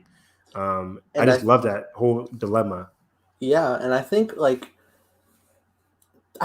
best connection about this movie being connected to the MCU as a whole, like the best thing that it has for a connection isn't just like a quick Easter egg related stuff or anything like, oh, Captain America's shield's on the plane or something like that, like from the 40s, stuff like that. It's the fact that like the events that have transpired throughout the entire Infinity Saga gets Ajax to a point of realizing humanity, dude, is so like more like special than we gave him credit for, that like no matter like the odds of like half the universe being gone, they still overcame to bring it all back. Humanity did that. That's crazy because I had the exact same feeling seeing it for a second time. I also had that feeling my first time, but it even focused more on the second time around where I'm like, this is a perfect Phase 4 movie for the MCU where Phase 4 is all about taking what happened beforehand, moving on to somewhere more cosmic, more unique. Hell, Black Widow is about that too, honoring what came before, ushering something new. And Eternals is doing that very well, like you just said with Ajax, where she's like, everything that came before meant something because that's why we are going against RSM. That's why we are going against our core design as Eternals to save this world because of everything that transpired in the MCU. I think that's really beautiful. I think that will work really cool when we do like a MCU, I don't know, commentary review. Yeah, exactly. Because it just fits. It fits. Like this is a perfect movie to have in Phase 4, and kudos to Kevin Feige for setting this movie here because it just works, especially again right after Endgame and Infinity War. It just clicks. But yeah, what are your thoughts also on one of the bigger moments of this movie, Icarus's whole turn? Did you see that coming? What are your thoughts on Icarus as a character? I think we talked about a lot of people in this movie, but I had heard like a theory about it previously, but I think I heard the theory was more fueled out of a jealousy for Cersei's new relationship, because there's sort of a love triangle-ish angle here. And by the way, real quick, I'm so glad this wasn't a love triangle. It was way better. I don't like love triangles at all. Nobody does. Yeah. So. But yeah, I loved what they did with Icarus because they made his decision make sense in terms of why he did what he did. He is so devoted to RSM's rule of law, basically, and their core design and what they did. And I love that scene at the end when he has Cersei right in front of him and he could kill her if he wanted to, but he flashed back to those moments of beauty and love and affection between all of them. And his last scene when he first wakes up, and that's the first thing he sees is Cersei, and I'm like, oh yeah, in that moment you're saying like when he sees her and he could destroy her, but he just like he's so emotionally tied that he physically cannot, and he just breaks down because of it, and ultimately by the end he just feels ashamed and like he commits like a sacrifice of himself because he's just like, what has he done? He can't live with himself literally, which I think is an interesting angle. I was actually surprised. I wasn't expecting not at all. Die. I thought he would actually like stick around. I thought it was like a Captain Marvel thing where he just jets off into space. Yeah, I thought he was just like leaving, and I was like, oh, maybe he'll do like a Captain Marvel thing and like more deviants or the Celestials, and he'll just like the bigger mission at hand to atone for his sins, of biblical. But yeah, I found it interesting. I like Icarus a lot as a character. I mean Richard Madden alone is very charismatic and very great actor. Very, very good actor. Yeah. So yeah, the progression of that, I was like, damn it. I was literally just there. I was like, fuck, man, I really like him. But yeah, the whole progression of that and resolution, I was really fascinated by. I really like the battle with him on the beach. I love Makari going against him. Was really that cool. Fight is so fire. Loved it. She gave him the work. Oh yeah, I was worried at this point too. I was like, "Don't break her leg, please. Don't pull Quicksilver, please. Don't nerf the speedster, please." Even later when earlier when they're on the ship and it's first revealed that he's betraying them, and Makari first gets back, she like dodges and then just like tell her like, "Get out of here now." Like she did, yeah, good stuff. So good. But yeah, I think what they did with the Icarus in the final parts there was just so powerful. Even that flashback that we see from the trailer when he talks to Ajax, even him and Ajax have an underrated relationship as well. When they get back and they're like, Ajax loved you. He's like, did she? And like he's just so emotional about it. Like, did she really? Wow. Like that's why it meant so much for me to do what I had to do, because I did like Ajax as well, but I did what I had to do. In that season, juxtaposed with him not being able to kill Cersei is just so cool and interesting. Also, I thought the deviants were okay. Again, Marvel does have a constant issue with their villains. I didn't really like the deviants here. I did like how it started to grow with each kill. Yeah. So what are your thoughts? So the aspect of the deviants, I thought they were like at the base core of them just being like in opposition. I was like, okay, cool. It's a really interesting creature design that I'm into, and it's something to fight. Cool. But then it like piqued my Prometheus brain aspect of just like the biology and evolution angle of it that got me intrigued, because you see from the beginning like it sucks out Ajax's ability to heal, and I'm like, okay, that's interesting. But then like when it sucks out I think Gilgamesh's essence, then like when it got to the point where it actually starts to evolve to a more humanoid being, that got me intrigued to be like, oh shit, me too, what could it evolve to further? I think everybody in the audience was like, oh shit, when he turned into a more human being, because I completely forgot about the deviant leader dude in the trailer, and so like when that just like the beast that it was became that. I was like, oh, that is a really intriguing angle. And granted, it's not like the ultimate threat, even though it is a threat here and there. The big thing is like the rising of the birth of the Celestial. Yeah, and RSM is technically the main villain of the movie. Antagonist. Yeah, the one we believed that we've been following orders from, which was also a really intriguing angle of just like that. There's just like millions of copies of Eternal avatars that they like upload into, because I guess they essentially die with the world and are rebooted into a new form. And as they explained, there's tons of other Eternals out there throughout the galaxy, and these aren't just like clones of them. They're like completely different people, right? I think that's what I got.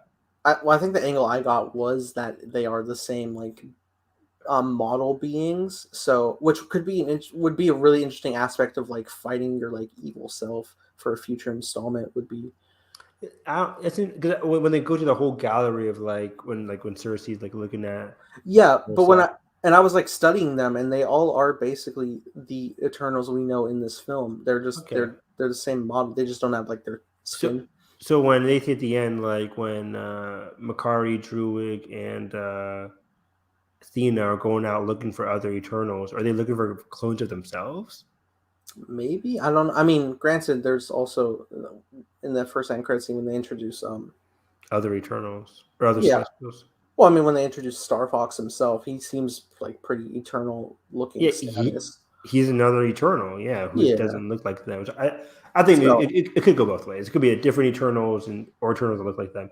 But either way, it's just a very interesting concept and premise. What I also find interesting is the fact that like, even though their memories are taken away, the lead Celestial, I forget his name, RSM, he still stores them, and the reason he does is that he can study every form of the deviants so that he can evolve the Eternals further. And it becomes like an intriguing thing of like, what if we unlock those memories for like future stories to like see like what they've done previously, and it could be like an interesting like form of like character development there, not just of like, oh, what have I done, but also for exploration of like how we need to beat deviants further. It's a fascinating open door that they leave. Yeah, exactly. There's a lot of interesting open doors, as you say there, with this movie. Yeah, even with like, I think they cut a shot of one of the Celestials, because there's like in the trailer, there's like this green Celestial that like literally forms a galaxy. No, he's in the movie. He is? Yeah, okay. It's just really short. Like you expect him to have a big presence, but I think it's like it's when he's talking to Cersei for the first time, for the longer conversation he has with Cersei, where he's like, this is the order of creation, and then he's like, we create galaxies. That's when the green one pops up, creates a small galaxy, and then it quickly moves away. He's there for like a split second. If you turn around, you move back, he's gone. But he is in the movie. But it's okay. So it's really, especially by the end of this movie. Honestly, the ending with the Celestial happened, like not the climax, but after the fact when they like are confronted by RSM in space. Yeah, like it happened so fast I couldn't even like process in time, because I was like trying to listen, and it just went really fast, because I know they said like the first thing he said I kind of missed, but I know like overall it's like he's gonna remain, like let Earth progress and he'll come back for judgment. Yeah, so he said basically, thanks a lot for betraying me. Basically, but then he's like, I will shift through your memories, and I will judge to see whether the Earth is capable of, surviving. Basically, so I'll take you with me. I'll go through your memories like I always have, and then we will return, and then Earth will be judged, basically, using the memories that I have of you. Which would be interesting, because like, especially if he potentially gets the memories of Ajak, who saw the, I guess, events of the Infinity Saga. Like, could that be the make or break I don't know. What I think we do know we know that he's not going to destroy the Earth. So I thought you were going to be, because my angle is I think he's not going to be on our side ultimately. And what I thought they were going to do is like a setup. Honestly, like I know it's like the obvious thing when it comes to Celestials. I thought they were going to do a setup for some type of setup for Galactus. Potentially by an end credit scene. But now I could still kind of see that as well, because I mean I know he said like he'd be back for Judgment, but maybe he sends Galactus as his like herald upon the Earth for ultimately could become the biggest big bad we have to face ultimately in the future. And I was trying to tell my parents this, like Arishem isn't really a villain. Like he kills one planet and then moves on to create life in another. It's just like it's the order of things for thousands of years. And I'm just like, that's just his design. That's like his role. Like Galactus and them, they aren't really villains. It's just they have a cosmic role that causes the death of millions. Yes, but it's just like, are they villains though? It's like that's what's so interesting about these cosmic entities. Like they're so massive. They have all these cosmic and grand plans that affect small players. Like that's what I really love about the Eternals. It's like in real life science. Like eventually, like the our sun will explode, and life will no longer be provided. It's just now you've introduced a like sentient being, a person who like makes sure things progress as they need to. Like the events guide as they are supposed to, like the Watcher kind of. But which is why I like that people like Kumail and Icarus were in the movie defending that notion, saying like, are we really going to go against the person who granted life to millions of planets? Right.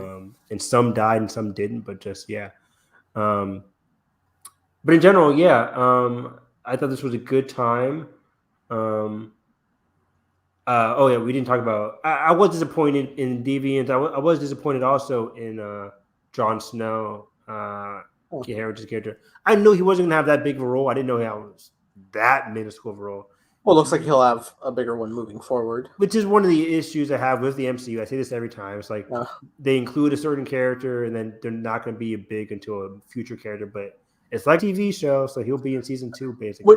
Okay, so that's actually like a really fascinating point. Like I'm in nerd shit. I love this stuff. I love the end credit scenes. I'm always excited. But it's funny because I was like so profoundly affected by Eternals itself that like when it did cut off in like a cliffhangery notion, I was like, wow. And then like the immediate end credit scene is sort of a continuation right off of it, and I was like, all right, I feel the plug. I feel the DLC here. I didn't really gel with both of the post credit scenes. The first one here with Arrow / Star Fox, Thanos' brother, which I was spoiled by on Twitter. I saw that, so I notoriously muted everything, so I didn't see that. But so on Twitter, trending was Star Fox. Harry Styles himself was trending, and okay. Essentially, one of the writers, I think maybe for Vanity Fair, just straight up he just tweeted like right out of the premiere, like it was a scoop, like Harry Styles to play Thanos' brother in Eternals. Like he just said that. He just said it blatantly with like no warning, no spoiler warning whatsoever. He just reported like it was a scoop. Okay, I didn't know what was the actual scoop, but that's interesting. Okay. And so that was like floating around.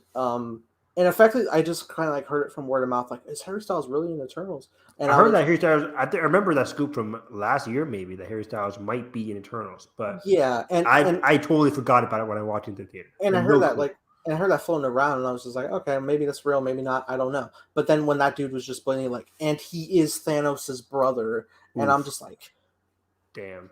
Did I see that? Like, and it's trending. Harry Styles is trending on Twitter. And it's just like, fuck, dude, it's legit, probably. And of course, like that blew up because there's so many Harry Styles stands that, of course, it's just going to get traction. Everybody started yelling in the theater when they saw him. Right. But yeah, Star Fox is an interesting character. I didn't expect him to enter the MCU anytime soon. Right. I don't really know what his role is going to be. I guess he's going to help out the Eternals against. So he has the orb. That means he is connected with a Celestial. Right. And I was Yeah. So okay, so like going into it, like when I heard that report, it's funny because like most people are like, "Oh, it's such a big thing," the common thing we keep hearing. Uh, but biggest post credit scene ever. and honestly, I could see it. Like, could you?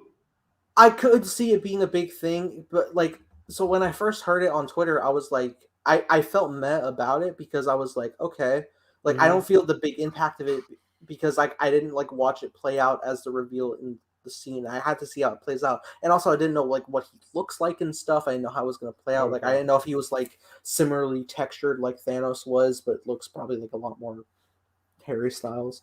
But then you see him and so like when the end credit scene like progresses and there's like this like little dwarf creature, played by Patton Oswalt, which I thought was funny. Right. Played by Patton Oswalt, which I thought was funny because he was previously in Agents of S.H.I.E.L.D. And is now he's the voice of MODOK on the animated Hulu show. But his voice is instantly recognizable. As soon as I heard it, I'm like, boom, Patton Oswalt. Yeah, and I was like, oh, that's interesting. And also that was like the one point where I was like, okay, now that's I'm noticing is CG. That's I'm having not the best. Taking it back. It wasn't tracked very well for motion capture. No, and maybe that's purposeful for like the creature is, but also it's a post credit scene. I didn't really mind. It's like it's a 2-minute scene. We're chill, and obviously he's introducing Harry Styles. Here he comes, and I was like, okay, but then I see him, and he just looks like Harry Styles. As an eternal garb. And I'm thinking, like, I didn't read too much Star Fox, but I know Star Fox was like, doesn't he have red hair? Maybe I don't know. Is he Norton Torsey or is that hair? I did look on. He looked like a normal dude. He just looked like a normal dude. I thought Star Fox looked a lot more. Well, when I looked him in the comics, he also looks like a normal dude. He may have been blonde. I'm not sure, but isn't every Marvel hero? But also the way he was introduced, just like, here he comes, the brother of Thanos and the other titles, and it's just like, okay, so we're just sort of here. He has red hair in some issues here. Okay, so it's interesting for like the prospect of like what he could bring to the table as to like what he can do maybe, and if he brings up his family history, I could find it being intriguing. But just as the stage is right now, the only thing I'm really taking away is like, oh cool, Harry Styles is in the MCU. Nothing like really story wise. Yeah, I don't really. Yeah, the story implications that he's going to save the three of Kumail, Cersei, and who's the other one that got taken? Cersei, Kingo, and Brian Tyree Henry's character, Hephaestus. So they all got captured. All three of them got captured. Interestingly enough, the 14-year-old Sprite did not get captured because she is now human. Yeah, which was also like a really interesting because like when I was watching the movie, I was like, if Sprite survives for future movies and she has this like effective curse, I was like, how are they going to get around the aging? But then they did this, and I was like, okay, that's pretty cool. And maybe she could like still get some level of like magic. I mean, we have sorcerers who come from just normal humanity. Anything could happen. Exactly. So it works. I think that decision for a character worked for her character. Yeah. Despite how people didn't like her for some reason. I can't wait to see her in future movies that's not Marvel too. I think she's a very good actress. I thought she was really good. And but then the second end credit scene is probably the more intriguing. It's good. It's okay. I think the voice part makes it interesting. Right? It does. Well, I mean, I think there's a lot. If it's just him opening a box, I'm like, okay. Well, and I knew it was going to be the sword because we know. I think everybody knew it too. It's like because you see Jon Snow, you're like, he didn't do jack shit in this movie. And I also found it interesting because, like, when they're doing like the end credits, like the name credits, and like they put what's his name? Jon Snow's name? Kit Harington. Kit Harington. When they put his name on screen, they had like the logo that's on his box in the credit scene. So when I saw that logo, I was like, that's probably the Black Knight's logo. All right, that's pretty cool. And then like the box is there during the end credits. I'm like, shit, here we go. And I wish he did more with his character, but I am excited to see what they do. I like his character enough. He's a nice guy. Well, no, like legitimately, and he's a caring person to Cersei, and I dig. I wish he could be a giraffe. Stupid joke. Come on. I wanted to be a giraffe. Take that out of there. Why? Why a giraffe? It just felt so random. I like giraffes. I don't want to be one, but no kidding. Okay. The only giraffe I like is from Last of Us. Okay, you got me there. but can you put a hat on it like the dinosaur in the museum? Good call. Okay, so but yeah, when he opens it up, and you see the sword, and I'm like, oh, that looks cool. And there's like some sort of like Really cool. some sort of like thing in there that's like moving to his motion. And I'm like, is that a Mhm. fucking symbiote? I'm just like, symbiotic swords, baby. I mean, obviously not, because Sony would never for No. just Eternals. But you see something like that, and you're just like, Well, it does have a symbiotic nature to it, like in the comic books. Like in comic books, sometimes it's just a black sword, ebony blade. Other Yeah. times, yeah, it can do different things. So that's why I like what they're implicating here. yeah. And then he's about to go and touch it, and then you hear that. He's doing breathing exercise. He's like, okay. And like I'm here for it too, because I'm like, hell yeah, save Cersei, please. Gemma Chan is a treasure. Yeah, I was gonna ask you that. Is that his call to action to finally open it up? Is he like, Absolutely. my girlfriend's gone? Crap! I was gonna tell her this thing. Maybe it's time I go back into my family history and settle my debts. Yeah, basically. which is Not also debts, yeah. which is also fascinating that like he's like of knowledge of this, and I'm just like, So I'm he's intrigued knowing in this story, Mhm. and like what you can present there, and then he's about to grab it, and then you hear that voice is like, "Are you sure you're ready for that, Mister?" You mean it says, "Put the fucking sword down, boy"? No, It's my time. It's Samuel L. Jackson. Put the motherfucking blade down. No. Oh, But literally it's, the first thing Josh said in spoiler chat was Nick Fury. Fury! Oh my god! And I was like, no, Josh, and he was like, No. no. It's And another I- black guy. And I was sending gifts of Mahershala, and then he was like, oh, and then I I took a screenshot and I wrote Galactus because the running. Iconic. I'm so But sorry. so you automatically thought it was Mahershala. No, I couldn't. Oh, okay. I was trying to gauge, but like again, the same dude like 3 seats down from me was just like, it's Blade. That was Mahershala Ali. I was like, how the fuck did you get that so Wow. fast? Like he got that instantly. I was like, fuck. Like, because I was like trying to listen to, and I was like, who? And even like potentially, because I think you initially were thinking it was Jeffrey Wright. My brother and I, boom, we're like, Jeffrey Wright? Really? And I could sort of hear that Yeah. too. But I had no recollection. Upon first viewing. I mean, when things are spoken so fast on your first viewing, on a Exactly. speaker system, you're like, I know wait, it's a black guy. I just didn't Right. know it's black guy. we all were in agreement. It was a black guy. But it's funny because I watched the trailer for that new Mahershala Ali Apple movie where he's like Mhm. playing with his twin or something that same day on Thursday morning. And Oh. I'm like, oh, Mahershala Ali, a great actor. This was a great trailer. And then I hear him hours later and I couldn't recognize him. Very funny. It was But, really quick. But then, like, I was listening. But I back. just like her Blade and Black Knight. What? Yeah, I that's- don't know what that's- the I don't they know don't what have the it. progression is. They don't have a connection to the comics. I literally looked up Blade and Black Knight, and all I get is the Ebony Blade. Like, I don't get. Have they ever met? I don't. Well, I was looking that up, and it doesn't. Seem I don't like think it they has. have. I think this is new to the MCU. So there's. Yeah, I'm looking into a thing.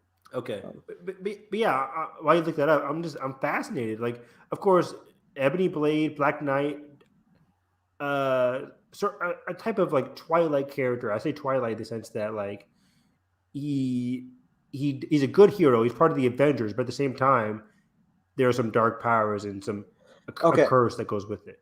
So I think what's potentially being set up here is Marvel's Midnight Suns Possibly. team. Is But what I heard. Black Knight usually isn't part of that, is he? I mean, no, but I guess You with can what do it for we the have, MCU. you can, yeah. I mean, we've had many different like. So you switch can up. do Moon Knight, Blade, and I mean, there's plenty of things that we've gone down. That's like, here's a new thing we're doing. Here's something that's not happening. Like, yeah, Tony Stark was a member of the Guardians of the Galaxy for a long time. yeah. We did not get that. Did not get that. But yeah, okay. But yeah, it's just interesting that Blade, a character that we usually just associate with vampires, other dark creatures, is with the Ebony Blade, which isn't. When I think of the Ebony Blade, I don't think of like dark or bad or evil. I think of like, oh, this is a very powerful sword with some side effects that could be bad, but Sure. if it's in the right user, then it's not necessarily anything to worry about. Which is why I'm like, why does Blade need to be here? Because Blade seemingly says like, are you really ready for that? Insinuating, are you ready for the powers that it holds? One that could be good and one that could be bad. So it's like, Yeah. So it's interesting. I feel It's like right interesting. now we're that's going to be a gateway of branching off to like less connect. It's going to be more like the darker MCU stuff like Blade has, and probably Moon Knight stuff. Yeah. Because I mean, as like hype as I get with like connectivity of the MCU, I don't really know if I'm going to be like, oh, here's Sam Wilson's Captain America and here's Oscar Isaac's Moon Knight. Here we go. Like, it doesn't really feel like we're going to be having that connectivity with them. No. Unless they go like, and I mean, I'm sure there'll be some. I can see like at best like side quest stuff of like we need to find out more about this and like this dark entity and like, oh, here's like we're gonna go to Blade and here we are in fucking Transylvania or something. I don't know, but Yeah. So do you think the next time we see Blade, is that automatically meaning we see Jon Snow as well? I just didn't think Blade would have this kind of connection off the jump. I thought Blade would be a guy who's on his own. We get his not his TV show. We get his movie, and then he branches out to other people. I didn't know that this is a guy who's already branching out to other people before we even see anything that he does. It's it's different than what I'm used to. It makes you wonder like how deep into his journey we're going to meet him in. Yes. Prior That's to what I'm trying to say. Yeah. And what I imagine is probably going to happen is you're like, we got that slight hint of which has now been confirmed that is Blade in the Eternals and credit scene. That slight hint there, we may get a quick scene appearance in Moon Knight, and then we get like in the middle of his journey in the movie with like flashback establishment of like how we got here, progression, backstory. Yeah, in his fucking excited for Blade. It's gonna be so awesome. It's really cool. I'm really excited to see how that progresses. I think I don't know what the big crossover thing is going to be for the entirety of the universe setting up. Maybe I know like they had talks about wanting to do Secret Wars, which could be like really intriguing and could potentially fit. Way too soon for that, though. Yeah. It is way too soon, but like when you eventually do get there, maybe instead of like the actual like people who run the battle worlds, maybe it does ultimately come down to like the Celestials pitting the like Earth's mightiest heroes for some reason. I'm not sure why, but I mean to like test their might, test their worthy. Yeah, and you know you have to factor in with you'll probably have encounters with like because the Eternals are effectively a cosmic force. We know the Guardians and Thor are out there, so there could be bridging of interests that then lead them together that ultimately brings it all together with Earth beings on the battle world. Eternals who've had who had connection with Thor, like Kingo talks about playing with Thor, right? So, weird. But yeah, I mean, I guess he is older than Thor, which is wild. Yeah. Thor's 1500. Yeah, overall, good movie, interesting post-credit scenes. I'm excited for Eternals 2. Will Chloe Zhao return? Because I think right now, even though the way they left it, some producer was saying that there's no exploration right now to do a specific Eternal sequel, which sounds so weird after what we just saw. There will be, yeah. Well, you know, people say that for sure, and I think it's going to do very well. Isn't it tracking right now of doing like slightly better than Black Widow? No, or Shang-Chi. Neither. I think Black Widow wasn't that 80 million. I think. Well, I'm thinking. Well, I meant for like the like opening. Yeah, opening weekend, right? Yeah. Black Widow opening weekend, I think was like in the 80 something. Something like 8.5. Yeah, Black Widow made 80 million opening weekend. Okay. At the main box office, and then Shang-Chi made like 85 opening weekend box office. Yeah, 75.4 over 3 days for Shang-Chi. 94 over the 4 days, which was crazy because that Monday played like a weekend. But I think Eternals, if word of mouth doesn't do well, I think it could do like 67 or close to 70. I think it'll be. But yeah, I think either way, it's a freaking Marvel movie. It's funny how people are like, oh no, the box office. But when Marvel's first flop, when Marvel's first like not great opening is 70 million, you know you're on top of the food chain. Yeah. You're the apex predator here. Literally, it's so funny. Like with every like new iteration, like you hear it like every time that like, oh, it's not gonna do it because I've heard it through Guardians, I've heard it through Ant-Man, I've heard it through everything. Eternals is going to do fine. Chloe Zhao is going to do fine. Will she come back to do an Eternal sequel? Maybe, maybe not. I would believe it. I would believe it too, but you know, the director. I'm sure she's probably going to do a more like personal film again first. Like I said, she's doing that Dracula Western thing, and I think she wants to do another personal film as well. But it's not the first time that people didn't come back for the sequel. Captain Marvel 2 is a different director. Sure. Thor movies are known for having different directors, and just whatever. So I know it was a switch up for Doctor Strange. Doctor Strange switched up, but I think Chloe Zhao, she had a lot of praise for Kevin Feige. She was like, "I'll do if he wants me to do a Star Wars movie, I'll do it." She loved working with Marvel. Yeah. So I think if she wants to come back, she would love to come back. I just hope, like people are seeing on the internet, I hope Marvel doesn't take the wrong lessons from criticisms. People have some good criticism. People have some not so good criticisms of the movie. You know what I think it kind of chalks up to for like bringing back the filmmakers, because right now it feels like the cosmic side is a bit more desperate for understanding, because like we got James Gunn throughout all the Guardians films. I can see the same thing for Chloe for Eternals. I mean, granted, even though there's like a lot of cosmic stuff established in Captain Marvel, the overarching drive thing is the humanity and Carol Danvers from Earth, and the sequel is only doubled down with that with Monica Rambeau and Kamala Khan, all Earth beings, just stepping up more, and you know, everybody on Earth has a life, so you know there's stuff to pull from for like their influence in filmmaking for like stuff on Earth and different perspectives. Whereas like when you're exploring like deeper, weird Jack Kirby type comic adaptations, you know, when someone like really gets it and locks down something that is working, they want to probably progress with that as much as they can. Yeah. And this was just a very complex and deep film. There's worlds, this is Olympia, Celestials, RSM. Which apparently Olympia isn't real. Yeah, Olympia isn't even real. But then when you talk about Tiamat, like it gets very deep and interesting. This isn't your normal like kind of thing you're used to. Was this Dune? Yeah, exactly, right. And there's a whole, like we said, there's opening credits and stuff. Like this was a very interesting, unique Marvel film. I don't know if it's one I'll rewatch a lot, but I like a lot of the character dynamics and character relationships, and I like a lot what Chloe Zhao brought to the heart of the film. Absolutely. But yeah, this was good.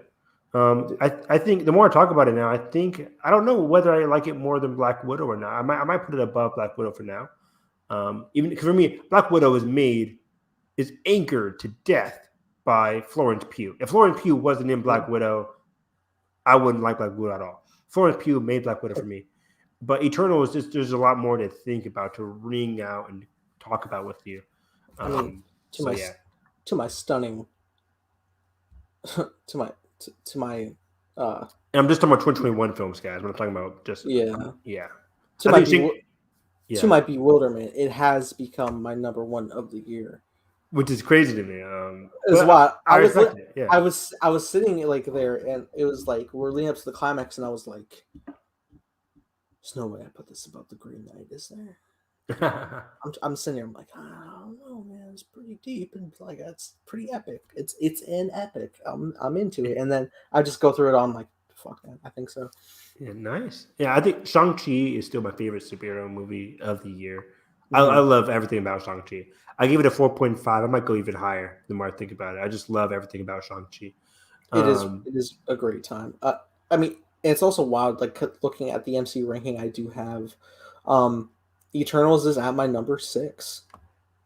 Yeah, that's great. Where's Shang-Chi at? 10. Nice. Yep. MCU trucking along very good.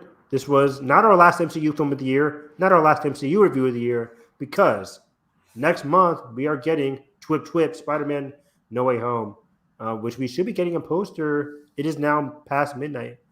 So we should be getting a poster today, maybe, according to rumors. You never know. God, wow. Yeah, we should be getting both a poster and hopefully a trailer this month. Yeah, so MCU kicks on. We have another MCU movie next month. So comic book films are here to stay. Either way, This was a long podcast. We did pass our 3-hour mark. I don't know how that happened. Whenever it's just me and you, Nathan, we talk for a lot. Somehow, with less people, it goes on longer. with less That's crazy. interference. Oh boy! And you made the Last of Us joke at the beginning of the pod. That's it. Oops. Fuck you. Yes, I blame you. I gotta watch the anime. I gotta get out of here. All right, man. Well, with that being said, where can they find you? Right back to me. You guys can find me on Twitter at HarrisEV9.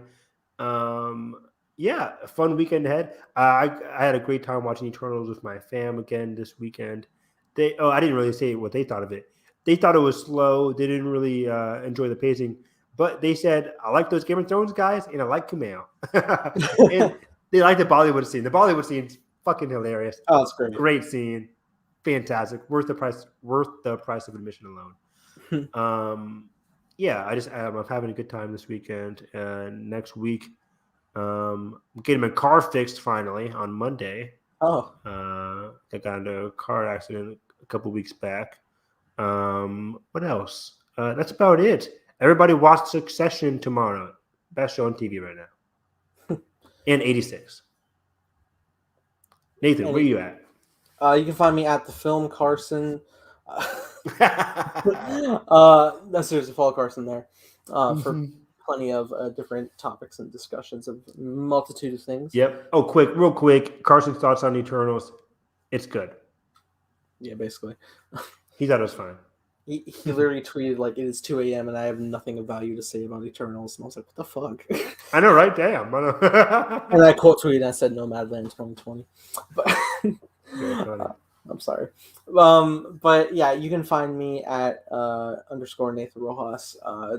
Just living my life, trying to find more Spidey. Not really. I'm not trying to like dive into the spoilers anymore. I'm just trying to.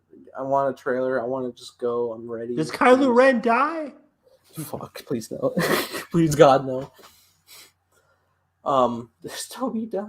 I hope not. Frost leaks flashbacks. Oh my God, it's insane. But yeah, you can find me there. Watching a bunch of stuff. I can't wait. I'm super excited for more Spidey stuff. I love Eternals. I can't wait to see it again. But with that being said, guys, if you enjoyed our podcast, make sure you hit the like button, subscribe, and already. That being said, hope you have a great day. Nothing else.